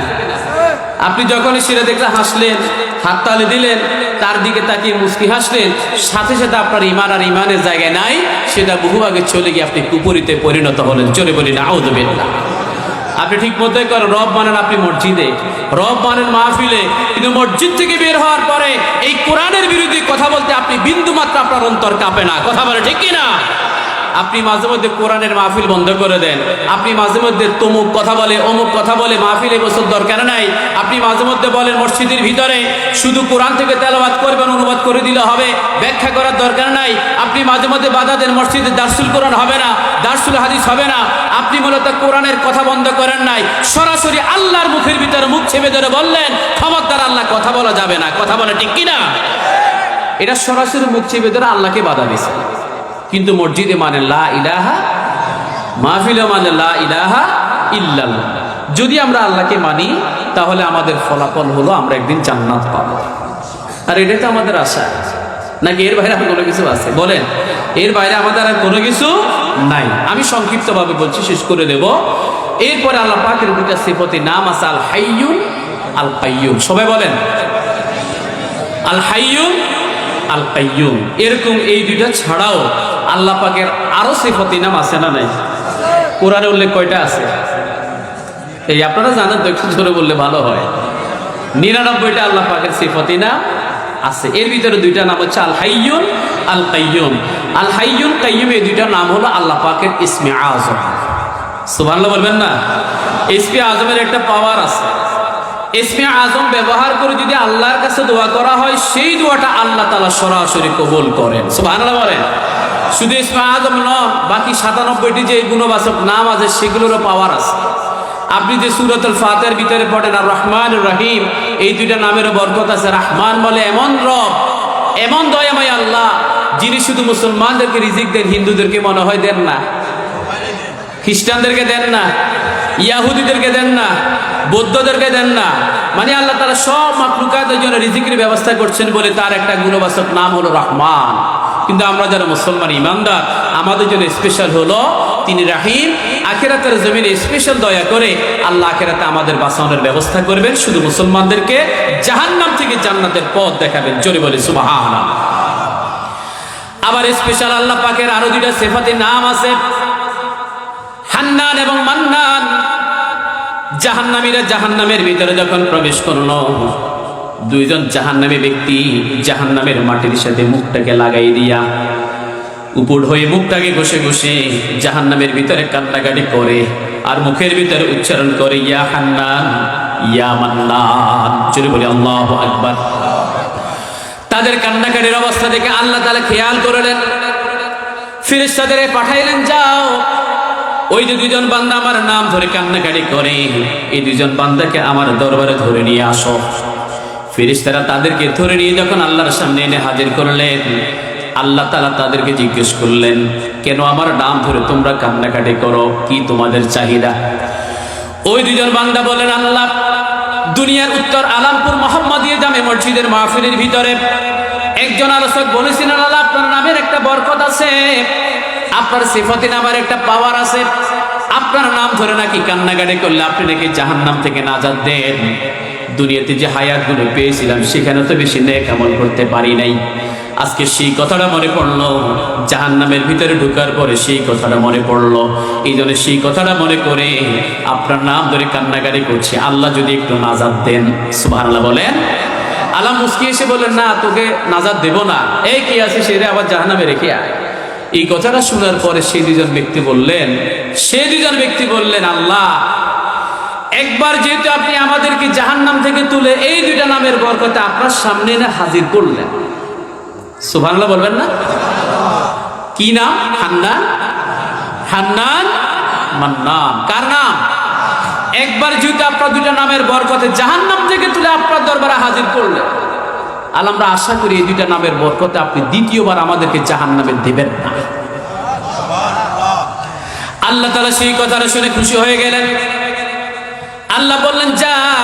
হাদিসে কুদসির মাধ্যমে আল্লাহ তাআলা জানাই দিলেন নবীর মাধ্যমে, সাবাকাত রাহমাতি আলাল গাদাব, সাবাকাত রাহমাতি আলাল গাদাব। দুনিয়ার মানুষরা জানো আমার রাগের চাইতে, গুসার চাইতে আমার দয়ার পরিমাণ কম না বেশি? জোরে বলে বেশি না কম? আরে আল্লাহর দয়ার পরিমাণ যদি কম হতো, ফজর পড়লেন না, জোহর পড়লেন না, আসর পড়লেন না, মাগরিব পড়লেন না, ইশা পড়লেন না, কিন্তু একবেলা আল্লাহ উপবাস রাখে নাই। কথা বলেন না? আল্লাহ নবীর দাড়ি সুন্নাহ মোবারক এটা রাখলেন না, কিন্তু আল্লাহ আপনাকে উপবাস রাখে নাই, এবং 5 তলা বিল্ডিংয়ের মালিকও বানাই দিয়েছে। কথা বলেন ঠিক কিনা? আল্লাহ তাআলা আপনার প্রতি দয়া করেন যেন বান্দা ফেরত আসে। আল্লাহ দিনের অপরাধের জন্য রাত পর্যন্ত অপেক্ষা করেন বান্দা ফেরত আসে কিনা দেখি। রাতের অপরাধের জন্য আল্লাহ দিন পর্যন্ত অপেক্ষা করেন বান্দা তাওবা ইস্তিগফার হাসিল করে ফেরত আসে কিনা দেখি। কিন্তু বান্দা বেমালুম ভুলে গেছে, বান্দা এই মোবাইলের ভিতরে ব্যস্ত, রাতের 3টা পর্যন্ত মোবাইলে ঠেলাঠেলি করে, আর 3:30টার দিকে কাত হয়ে মোবাইলটা একপাশে ফেলে দিয়ে কম্বল টেনে দিয়ে ঘুম। এই বেটার ঘুম ভাঙে সকাল 11টায়। এরকম বান্দা মনে হয় দেশে নাই। এমন একটা জাতি তৈরি হচ্ছে, এমন একটা জাতি তৈরি হচ্ছে যে যুব সমাজ রাত্রিবেলা ঘুমাতে যখন যায় দেখলো রাত শেষ, আর যখন ঘুম থেকে উঠে তখন দেখলো দিন। একটা নির্জীব জাতি তৈরি হচ্ছে। বেটা তুমি ঘুমাও রাতের 3টার সময়, ওঠো যদি দিনের দুপুর 12টা 1টার সময়, কাজের কোনো গতি পাও না, অলসতা লাগে, মন চায় না। এখন শীতকাল, দিন আরো ছোট, কাজ করতে মন চায় না। আর তোমার বিপরীত ইয়াহুদি খ্রিস্টান যারা আছে তারা তোমার কোরআন নিয়ে গবেষণা করে, তোমার হাদিস নিয়ে গবেষণা করে, ইসলামের হুকুম আহকাম নিয়ে গবেষণা করে। এমনকি ইহুদিরা শতকরা 40 জন বিজ্ঞানী পেটের ভিতরে সন্তান নিয়ে তারা জটিল জটিল সলিউশন করে বিজ্ঞানের গণিতে। তাদের ব্রেনওয়ালা ছেলে যেন দুনিয়াতে জন্ম নিয়ে মুসলমানদের বিরুদ্ধে দাঁড়াতে পারে তারা ষড়যন্ত্র করে, আর মুসলমানের সন্তান ফেসবুকের ভিতরে সময় কাটায়। ঠিক কিনা? কেমনে জাতির উন্নয়ন হবে? কেমনে জাতির উন্নতি হবে তথা ইসলামের উন্নয়ন হবে? আমরা তো জানি, বিশ্বাস করেন, আমাদের মসজিদগুলোতে আমরা দেখি ফজরের নামাজে যুবকদের চাইতে মুরব্বীদের সংখ্যা বেশি। বাস্তব না? লাঠি একটা নিয়ে, টর্চলাইট একটা নিয়ে আস্তে আস্তে মুরব্বী চলে আসতেছেন। উনি তো আসবেনই, কারণ ওনার যে পরিস্থিতির বয়স, এই সময় তো এমনিতে রাতে 2টার পরে ঘুমার আসে না। ঠিক কিনা? এবার কি করবেন?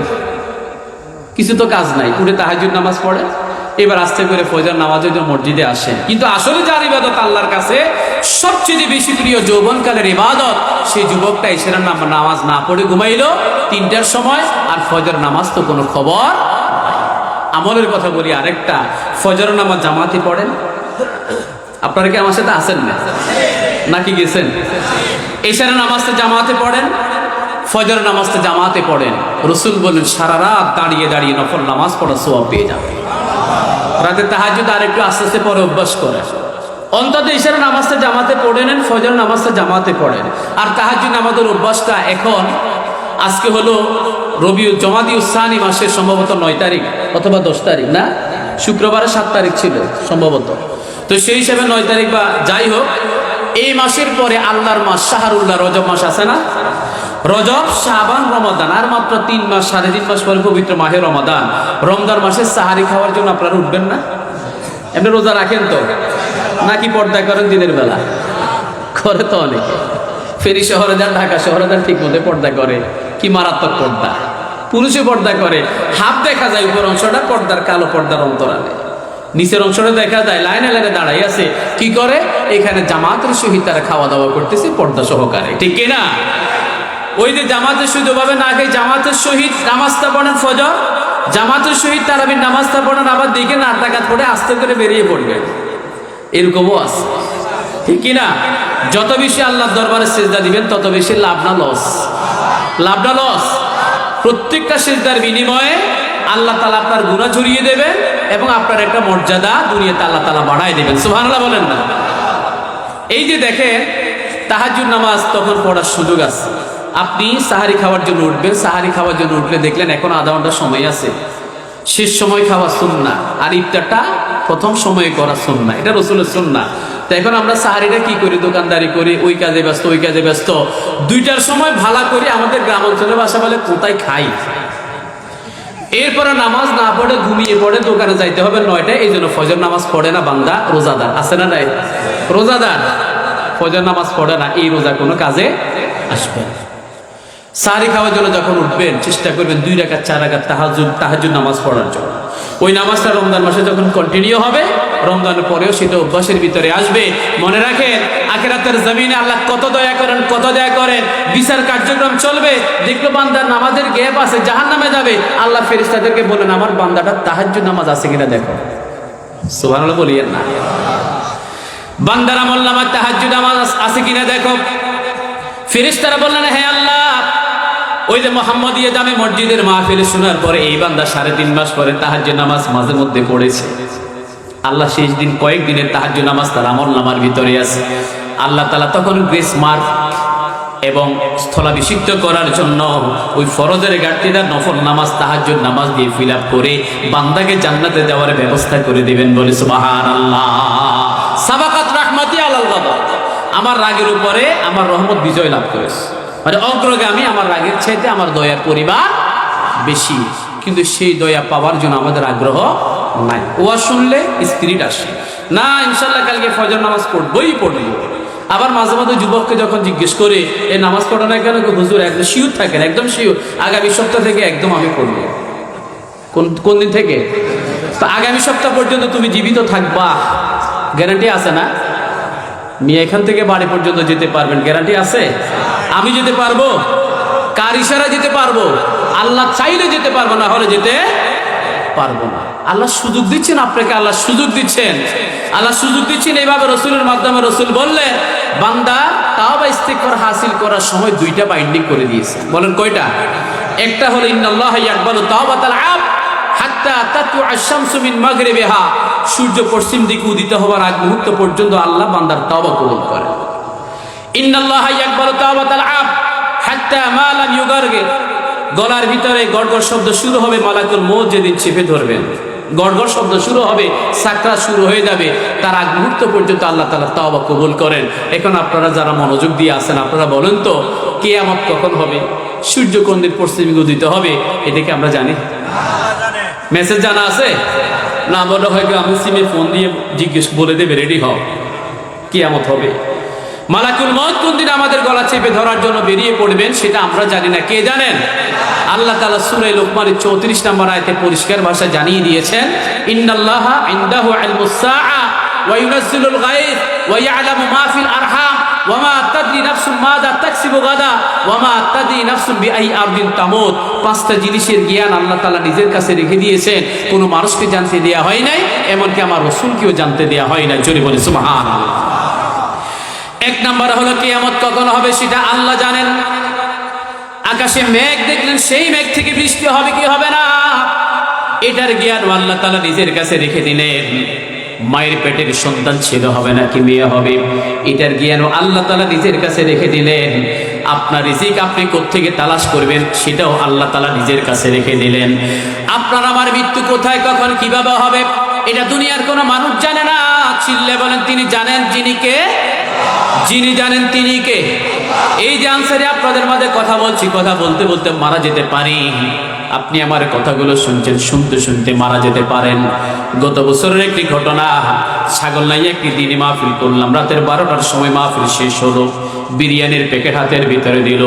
আমি তো বারুইরহাট চলে গেলাম, কিন্তু আমার একজন মুসল্লির নাম ছিল মোহাম্মদ ইয়াসিন।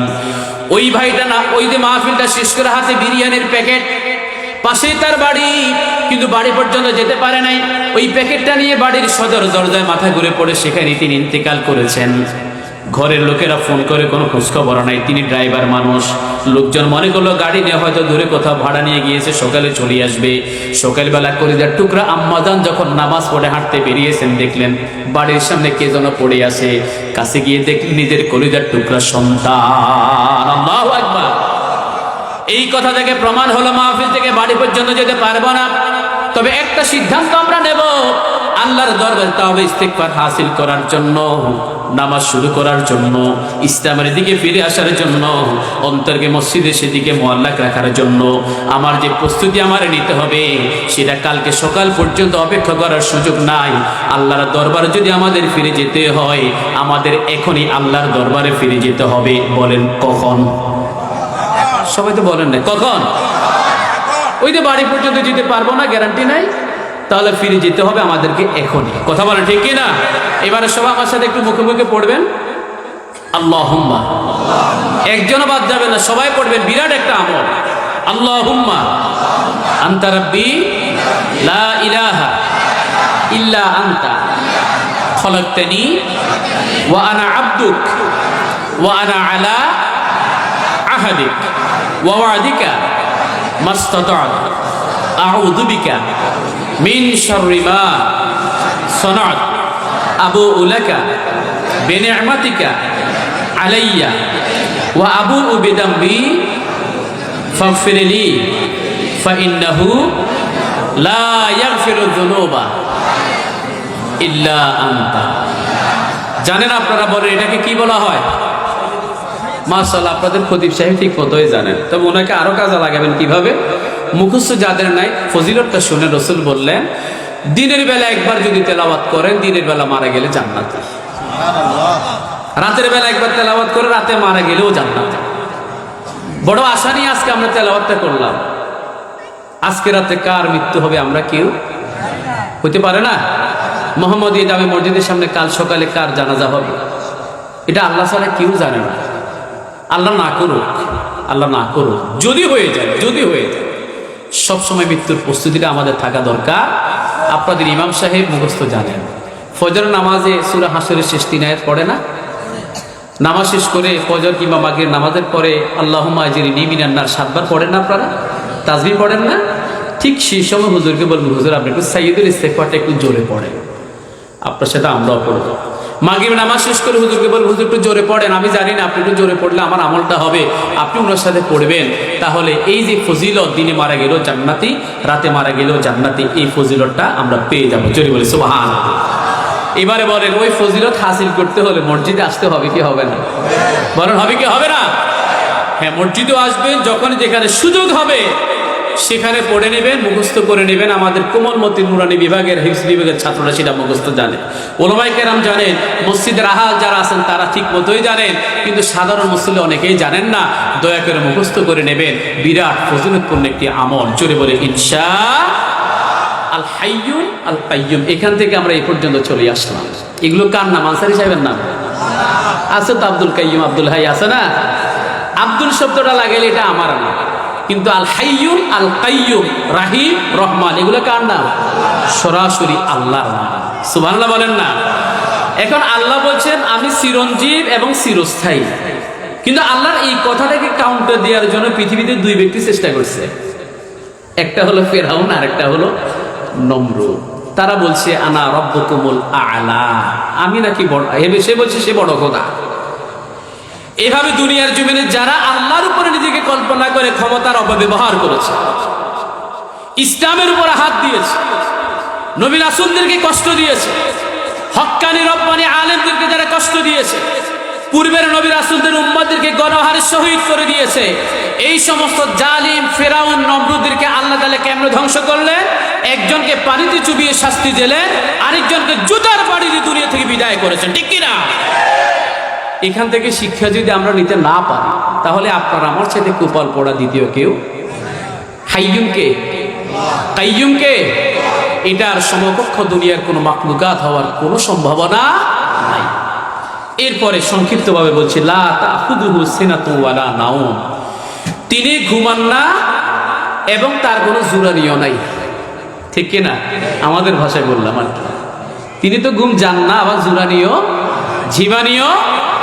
তিনি যদি ঘুমাতেন, হযরত মুসার আরেকটি ঘটনা মনে পড়লো। মুসা জিজ্ঞেস করলেন আল্লাহ আপনি ঘুমান না? তো আমি তো ঘুমাই না, তো আপনি ঘুমান না কেন? ঘুমাইলে কি হয়েছে?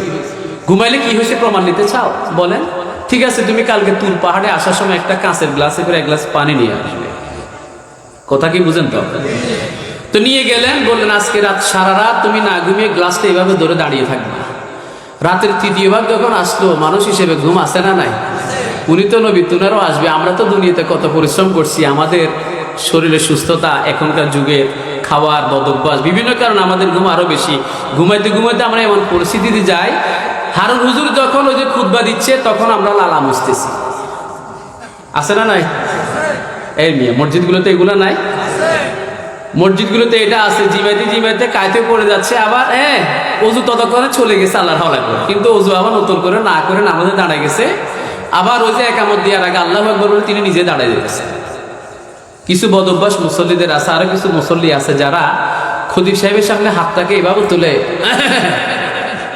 মানে একটা জামাত একটা বিষয় গেছে এখনো আলোচনা শেষ করে না কেন, আছে না নাই? আবার বেশি আবেগ হইলে হুজুর শেষ করেন, টাইম শেষ, এটাও বলে ফেলে, আছে না নাই? ওখানে গেলে আমাদের সময় থাকে না, আর জানাজার নামাজের সামনে গেলে আমাদের সময় থাকে না। বলে যে লাশে কষ্ট পাচ্ছে তাড়াতাড়ি দাফন করে দেন, কিসের এত কথা? কিন্তু যে লোকটা লাশ খাটের উপরে শুয়ে আছে সেই বুঝতেছে আহার একটু পরে শোয়ানোর পর আমার কি হবে। কথা বলে ঠিক না?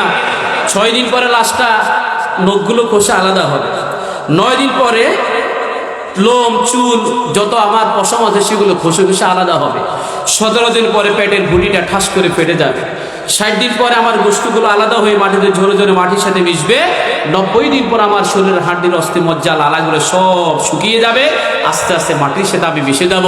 সেখান থেকে আল্লাহ আবার আমাকে জীবিত করবেন, আল্লাহর সামনে হাজির করাবেন। এই যে লাশ মাটির সাথে মিশে যাবে শুধু বাস্তব চোখে এটা দেখলেন, কিন্তু সেখানে তার সুয়াল জবের অবস্থা, তার নাফরমান নাকি নেককার, সেটা যদি ভাবতো যে নেককার হলে তো কোনো টেনশন নাই, নাফরমান হলে তার খবর আছে না নাই? আছে না নাই? মুনকার নাকির আসবে, গ্রাম অঞ্চলে কথা আছে, মুরব্বীরা বলেন ভালো হয়ে যা, না হলে কবরে গেলে আন্দা বয়রা সেজবো। নাফরমান ব্যক্তি কবরে গেলে মুনকার নাকির অন্ধ আর বয়রা হয়ে কবরে এসে অ্যাকশন শুরু করবে। সেই জন্য ওয়াত্তাকু ইয়াওমান তুরজাউনা ফিহি ইলাল্লাহ, সেই দিনকে ভয় করো যেদিন আল্লাহর কাছে আমাদেরকে ফিরে যেতে হবে। জোরে বলেন ঠিক কিনা? বুঝেন কথাগুলো। এতক্ষণ আমি আপনাদের মাঝে কথা বলেছি প্রায় 1 ঘন্টা 15 মিনিট। আপনারা কি কথাগুলো বুঝতে পেরেছেন? বুঝতে পেরেছেন? শেষ করে দিচ্ছে। আল্লাহ বলছেন লা তাখুযুহু সিনাতুন ওয়ালা নাওম, আল্লাহ ঘুমান না, ঝিমানিও আসে না। রাসূল একটা হাদিস উল্লেখ করলেন ইন্নাল্লাহা লা ইয়ানাম ওয়ালা ইয়ানবাগি লাহু আন ইয়ানাম, আল্লাহ তো ঘুমান না, ঘুমানোর শোভাও পায় না। ওই যে মুসা যখন গ্লাসটা ধরে রাখতে পারলো না, আস্তে করে ছেড়ে দিল, ছেড়ে দেওয়ার পরে টুকরা টুকরা হলো। এবার আল্লাহ ডেকে বলেন মুসা বুঝছো নি? সুবহানাল্লাহ বলবেন না? আমি যদি ঘুমাইতাম, তুমি গ্লাস একটা ধরে রাখতে পারছো না, এই বিশ্ব ব্রহ্মাণ্ড, বিশ্ব পৃথিবী, সারা পৃথিবী আমি যদি চোখ বন্ধ করে ফেলি, সব মুহূর্তের ভিতরে আল কারিআতু মাল কারিআ, ইযাস সামাউল ফাতারা, ইযাস সামাউল শাক্কাত, ইযা জুলজিলাতিল আরদু। কথা কি বুঝেন? মানে সব ধ্বংস হয়ে যাবে, সোজা কথা কিয়ামত সংঘটিত হয়ে যাবে। মাঝে মধ্যে আল্লাহ মিস কল দিয়ে দেখা 3.7 থেকে 5.7 পর্যন্ত ভূমিকম্প, ঠিক না? আর কিছু কুপাল পড়া, সেটা আবার ইনসাল্ট করে, ঘুম থেকে উঠে বলে বন্ধু কখন জানে ভূমিকম্প হলো, সামনে হইলে আমার একটু মেসেজ দিস। ফুরান আফরমান না? বেটা বেনামাজি শীত করে শুয়েছিল, যদি এই ভূমিকম্পের মাধ্যমে, গত কয়েকদিন আগে জুমাবার হয়েছে, কোন একটা জুমাবার এভাবে ভূমিকম্পের মাধ্যমে আল্লাহ তাআলা পৃথিবীকে ধ্বংস করবেন, সত্যি সত্যি সেই জুমাবারটা যদি কিয়ামত হয়ে যেত, তাহলে এই বেটা যদি মরে যেতে, বেটা জান্নাতি নাকি জাহান্নামী, তখন ওই ফেসবুকের ইনসাল্ট ভালো করে ফেরেশতারা বাইর করতেন, ঠিক না বে ঠিক? সম্মানিত ভাইয়েরা, আল্লাহ ঘুমান না, ঘুমানো শোভা পায় না। চোখের আলো যেভাবে টর্চলাইট মারলে সবকিছু আপনার একদম শক্তভাবে দাঁড়িয়ে থাকতে পারেন, অন্ধকার পথ দিয়ে যান যেভাবে টর্চলাইট ছাড়া আপনি এদিক সেদিক মাথা ঘুরে পড়ে যাবেন, খাদে পড়ে যাবেন, জঙ্গলে পড়ে যাবেন। চোখের আলো যেভাবে আমাকে দাঁড় করিয়ে রাখে, আল্লাহ পাকের দৃষ্টিটা সারা দু জাহান নয়, শুধু সপ্ত আসমান সপ্ত জমিন ভেদ করে আল্লাহ যত সৃষ্টি রাজি আছে সবকিছু আল্লাহ তাআলা সবকিছু নিজে জাগ্রত থেকে চিরঞ্জীব হয়ে চিরস্থায়ী হয়ে সব নিজের হাতে কন্ট্রোল করতেছেন। সে আল্লাহর দরবার জোরে একবার বলি আল্লাহু আকবার, জোরে আলহামদুলিল্লাহ, আলহামদুলিল্লাহ আলা কুল্লি হাল। এগুলো সবসময় পড়বেন, এগুলো আমল, মসজিদে আমল করার জায়গা, আল্লাহ আমল করার তৌফিক দিন, জোরে বলি আমিন। শেষ আয়াত পুরোটা ব্যাখ্যা করার সময় আমার নাই। মানদাল্লাযী ইয়াশফাউ ইনদাহু ইল্লা বিইযনি, কি আছে আমার অনুমতি ছাড়া আল্লাহর কাছে সুপারিশ করা? মাঝে মধ্যে চট্টগ্রাম থাকি তো বাবারা বলে আপাতত আমার দরবারে কিছু হাদিয়ে দিয়ে যাও, তোমার বিকল্প ব্যবস্থা আখেরাতে আমি করব। মোবাইল দিয়ে দেয়, তার টেনে মোবাইল, এগুলো দেওয়ার পরে মোবাইল দিয়ে দেয় তার টেনে, বলে যে তোমারে যখন মুনকার নাকির সুয়াল জব করার জন্য আসবে, তুমি কোনো টেনশনে করি না, তুমি বাবার দরবারে কিছু সম্পদ রেখে যাও, টাকা পয়সা দিয়ে দাও, আমি তোমার পক্ষে উত্তরটা এখান থেকে দিয়ে দেবো। নাউজুবিল্লাহ বলেন। কি মর্মান্তিক কথাবার্তা, ইমান বিধ্বংসী কথাবার্তা, ইমান হরণ করার কথাবার্তা। এরকম মুশরিক, ওয়ামা ইউমিনু আকসারুহুম বিল্লাহি ইল্লা ওয়া হুম মুশরিকুন, তোমরা ইমানদার দাবি করো, আল্লাহ বলছেন না, আসলে তোমরা ইমানদার না, তোমরা অধিকাংশই মুশরিক। আল্লাহ সত্য বলেছেন না মিথ্যে বলেছেন? আমরা কেমনে আল্লাহর সাথে শিরক করি। আপনি যদি আমারে কালকে 100 টাকা না দিতেন, আজকে আমি উপবাস থাকতাম। বলে কি বলে না? আজকে যদি গাড়িটা থেকে না নামতাম তাহলে আজকে আমি দুনিয়া থেকে চলে যেতাম, এগুলো বলে। কিন্তু এখানে আপনি একটু ইসলামাইজেশন করে নেন, আল্লাহ আমাকে গাড়ি থেকে নামিয়েছেন বলেই এখন আমি বেঁচে আছি, সুবহানাল্লাহ বলেন। শুধু আল্লাহ শব্দটা শুধু এখানে লাগিয়ে দেয়, শুধু একটু এদিক সেদিক করলে আমার ইমানটা ঠিক থাকে। কিন্তু আমরা এমন ভাবে কথা বলছি, আপনি না খাইলে আমি বহু আগে কবরে চলে যাই। এই বেটা খাওয়ায় না আল্লাহ খাওয়ায়? কে খাওয়ায়? আল্লাহ খাওয়ায়। রিজিকের মালিক রাজ্জাক, বলে রিজিকের মালিক কোনো মানুষ না, কে? আল্লাহ। সম্মানিত ভাইরা, মানদাল্লাযী ইয়াশফাউ ইনদাহু ইল্লা বিইذনি, গুরুত্বপূর্ণ একটা কথা আছে এখানে। কে আছে আল্লাহর অনুমতি ছাড়া তার সামনে দাঁড়ানো? ওয়াকিল, অ্যাডভোকেসি। কে আল্লাহর সামনে দাঁড়াবেন ওয়াকিল হিসেবে? আল্লাহ যাকে অনুমতি দেবেন সেই দাঁড়াবে, নাকি অন্যদের ক্ষমতা আছে? আল্লাহ বলেন কোরআনে, যারা বলে আমি তোমার জন্য আখিরাতে দাঁড়াবো, তাদের উদ্দেশ্যে বলছে আল্লাহ বলেন ওয়াকুল্লুহুম আতিহি ইয়াউমাল কিয়ামাতি ফারদা, আল্লাহর সামনে আমাকে একা একা দাঁড়াইতে হবে। কিভাবে? আল্লাহর সামনে আমাকে একা একা যেতে হবে, আমার সাথে কেউ যাবে না। ইয়াউমা ইয়াফিরুল মারউ মিন আখি ওয়া উম্মিহি ওয়া আবি ওয়া সাহিবাতি ওয়া বানি লিকুল্লি ইমরিইন মিনহুম ইয়াউমা ইযি শাআনুন ইয়ুগনি। একজন আরেকজন থেকে পলায়ন করবে। ভূমিকম্পের সময় একটা ভিডিও দেখে কলিজা আঘাত লেগেছে, দেখছেন আপনারা? আবার আরেকটা ভিডিও দেখে কলিজা মানে আশাও জেগেছে। দেখেন দিনই জ্ঞান যাদের ভিতরে আছে তারা কি কাজটা করবে, আর যাদের ভিতরে না সে কি কাজ করলো। ভিডিওটা আপনারা দেখেছেন, মার্কেটের ভিতরে কলিজা টুকরা সন্তান পাশে, ভূমিকম্প যখন হলো বাবা আগে দৌড় দিয়েছে, ছেলে পিছনে রয়ে গেছে, দেখছেন না? দেখছেন আপনারা? এত খারাপ লাগলো। এই বয়সে আমার একটা ছেলে আছে, কল্পনা করতে পারি না আমার ছেলে বিপদে রেখে আমি দৌড় দেবো। আগে মা বাবার জীবন যাবে, ছেলে হেফাজতে থাকুক, ঠিক কিনা? কিন্তু ওই ব্যক্তিটা হয়তো প্রথম বুঝতে পারে না, হয়তো তার ভুল হয়েছে। কিন্তু এই ভুলটাই মূলত তার আল্লাহ তাআলা তৈরি করে দিলেন, কারণ তার ভিতরে আখিরাতের ভয় হয়তো মানে ওভাবে দুনিয়াতে ছিল না। এখন মৃত্যুর বয়সে দৌড়াচ্ছে, পেটের সন্তান খালাস হয়ে যাবে। কাপড় একজন আরেকজনে দেখাচ্ছে, সিঙ্গা ফুক দেওয়া হবে, ফেলে দিয়ে দৌড় দেওয়া শুরু করবে। মনে হচ্ছে কি আমাদের একটা বাস্তব চিত্র আমরা ওই দিন 5.7 মাত্রা ভূমিকম্পের দিন আমরা দেখেছি। আবার হাফিজি মাদ্রাসার ভিতরে দেখছেন, সুবহানাল্লাহ, কলিজার টুকরা সন্তানগুলো নিয়ে আমাদের হাফিজ সাহেব সেখানে লালন পালন করছেন, কোরআন হিফজ করাচ্ছেন। এই বাচ্চাগুলোকে নিয়ে হুজুর নিজে 5-10 জনকে নিয়ে এভাবে বুকের ভিতরে জড়াই ধরে, ওই যে মুরগি যেভাবে বাচ্চাগুলোকে আশ্রয় দেয়, আলেম তার এই 7 সন্তানগুলো ছাত্রদেরকে এইভাবে আশ্রয় দিয়ে সেভ করতেছেন। সুবহানাল্লাহ বলবেন না? এখানে পার্থক্য কোরআনের সাথে আর যে কোরআনের বাইরে যারা থাকে তাদের সাথে। এখানে পার্থক্য দিনই কার্যক্রমে যারা থাকে, দিনই কার্যক্রমের বাইরে যারা থাকে তাদের সাথে, এখানেই পার্থক্য। সম্মানিত ভাইরা, ওই হাফিজি মাদ্রাসায় যে হাফিজগুলো লেখাপড়া করে তারা যদি হিফজ সম্পন্ন করতে পারে, রাসূল বললেন জাহান্নাম নির্ধারণ হয়ে গেছে, এরকম 10 জন ব্যক্তির জন্য সেই ছেলেটা সুপারিশ করবে। তার মানে ওই ছেলেটাকে সুপারিশ করার আল্লাহ তাআলা অনুমতি দেবেন। সুবহানাল্লাহ। আবার কোরআন আমাদের জন্য শাফায়াত করবে, রোজা আমাদের জন্য শাফায়াত করবে। কোরআন আল্লাহকে বলবে, আল্লাহ আমি আপনার বান্দাদেরকে দুনিয়ার জমিনে তাহাজ্জুদ নামাজের ভিতরে দীর্ঘ সময় দাঁড়িয়ে রেখেছি। আর তাহাজ্জুদ নামাজের দীর্ঘ সময় দাঁড়িয়ে দাঁড়িয়ে ফেসবুক চালায় কিনা? কথা বলেন? ইউটিউব দেখে মনে হয় সেখানে দাঁড়িয়ে দাঁড়িয়ে কোরআন তেলাওয়াত করে। তার মানে কোরআন তেলাওয়াত করার কারণে কোরআন তার পক্ষে সাক্ষ্য দেবে। আল্লাহ বলেন মানদাল্লাযী ইয়াশফাউ ইনদাহু ইল্লা বিইذনি, আল্লাহর অনুমতি ছাড়া এমন কি আছে যে আল্লাহর দরবারে সুপারিশ করার? আল্লাহ তাআলা অনুমতি দেবেন কোরআনকে। এবারে আল্লাহ তাআলা অনুমতি দেবেন রোজাকে। রোজা বলবে, আল্লাহ দুনিয়ার জমিনে আমি আপনার গোলামদেরকে উপবাস রেখেছি, পানাহার খাদ্যদ্রব্য কামাসার থেকে তাদের বিরত রাখলাম। আল্লাহ তারা এই পালনটা করলো, আমলটা করলো, আমি তাদের সাক্ষী, আমি সুপারিশ করি। আল্লাহ তাআলা সে রোজারও সুপারিশ করবেন। এভাবে আল্লাহ তাআলা একে একে যাদেরকে সুপারিশ করার সুযোগ দিবেন তারাই সুপারিশ করবেন। এমনকি নামাজ আমার জন্য সুপারিশ করবে, মসজিদ আমার জন্য সুপারিশ করবে, রোজা আমার জন্য সুপারিশ করবে, দান সাদাকা আমার জন্য সুপারিশ করবে। তবে শর্ত হলো তাদের সবাইকে অনুমতি দিবেন একজন, তিনি হলেন আনসারী। কে? আরে আপনারা আমার সাথে আসেন, একটু মানে চেক করলাম আর কি। বলেন অনুমতি দেবেন কে? আল্লাহ অনুমতি দেবেন। সবচেয়ে বড় অনুমতি যাকে দেবেন তিনি হচ্ছেন আমার আখির জামানার পয়গম্বর মুহাম্মাদুর রাসূলুল্লাহ। জোরে বলে, আরো জোরে বলেন সাল্লাল্লাহু আলাইহি ওয়াসাল্লাম। মাকাম মাহমুদা, প্রশংসিত জায়গা। আপনারা বলেন না ওই যে আজানের দোয়াতে, ঠিক আছে, মাকাম ওয়া বা'আসহু মাকামা মাহমুদা, আল্লাহ তাকে প্রশংসিত জায়গায় পৌঁছান।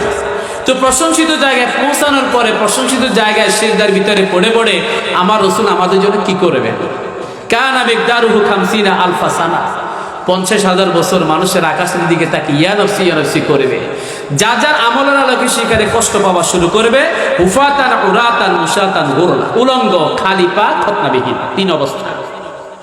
মায়ের পেট থেকে যেদিন আপনি আগমন করলেন সেদিন যে পরিস্থিতি আসলেন সেই পরিস্থিতিতে আখিরাতে দাঁড় করিয়ে রাখা হবে। খতনা হয়ে কেউ আসে না, কাপড় পরে কেউ আসে, বাটা কোম্পানির জুতা পরে কেউ আসছে না। তার মানে যেদিন যেভাবে আসলেন একই রকমভাবে আখিরাতেও দাঁড় করিয়ে রাখা হবে। সেই দিন সব মানুষ হাহাকার, চিৎকার, চেঁচামেচি করবে। সব নবী রাসূলদের কাছে গিয়ে বলবে, আল্লাহকে একটু বলেন না, আল্লাহকে একটু বলেন যেন বিচারটা শুরু করে দেয়। কতদিন অনিশ্চিত দাঁড়িয়ে থাকবো, আল্লাহকে একটু বলেন না যেন বিচারটা শুরু করে দেয়।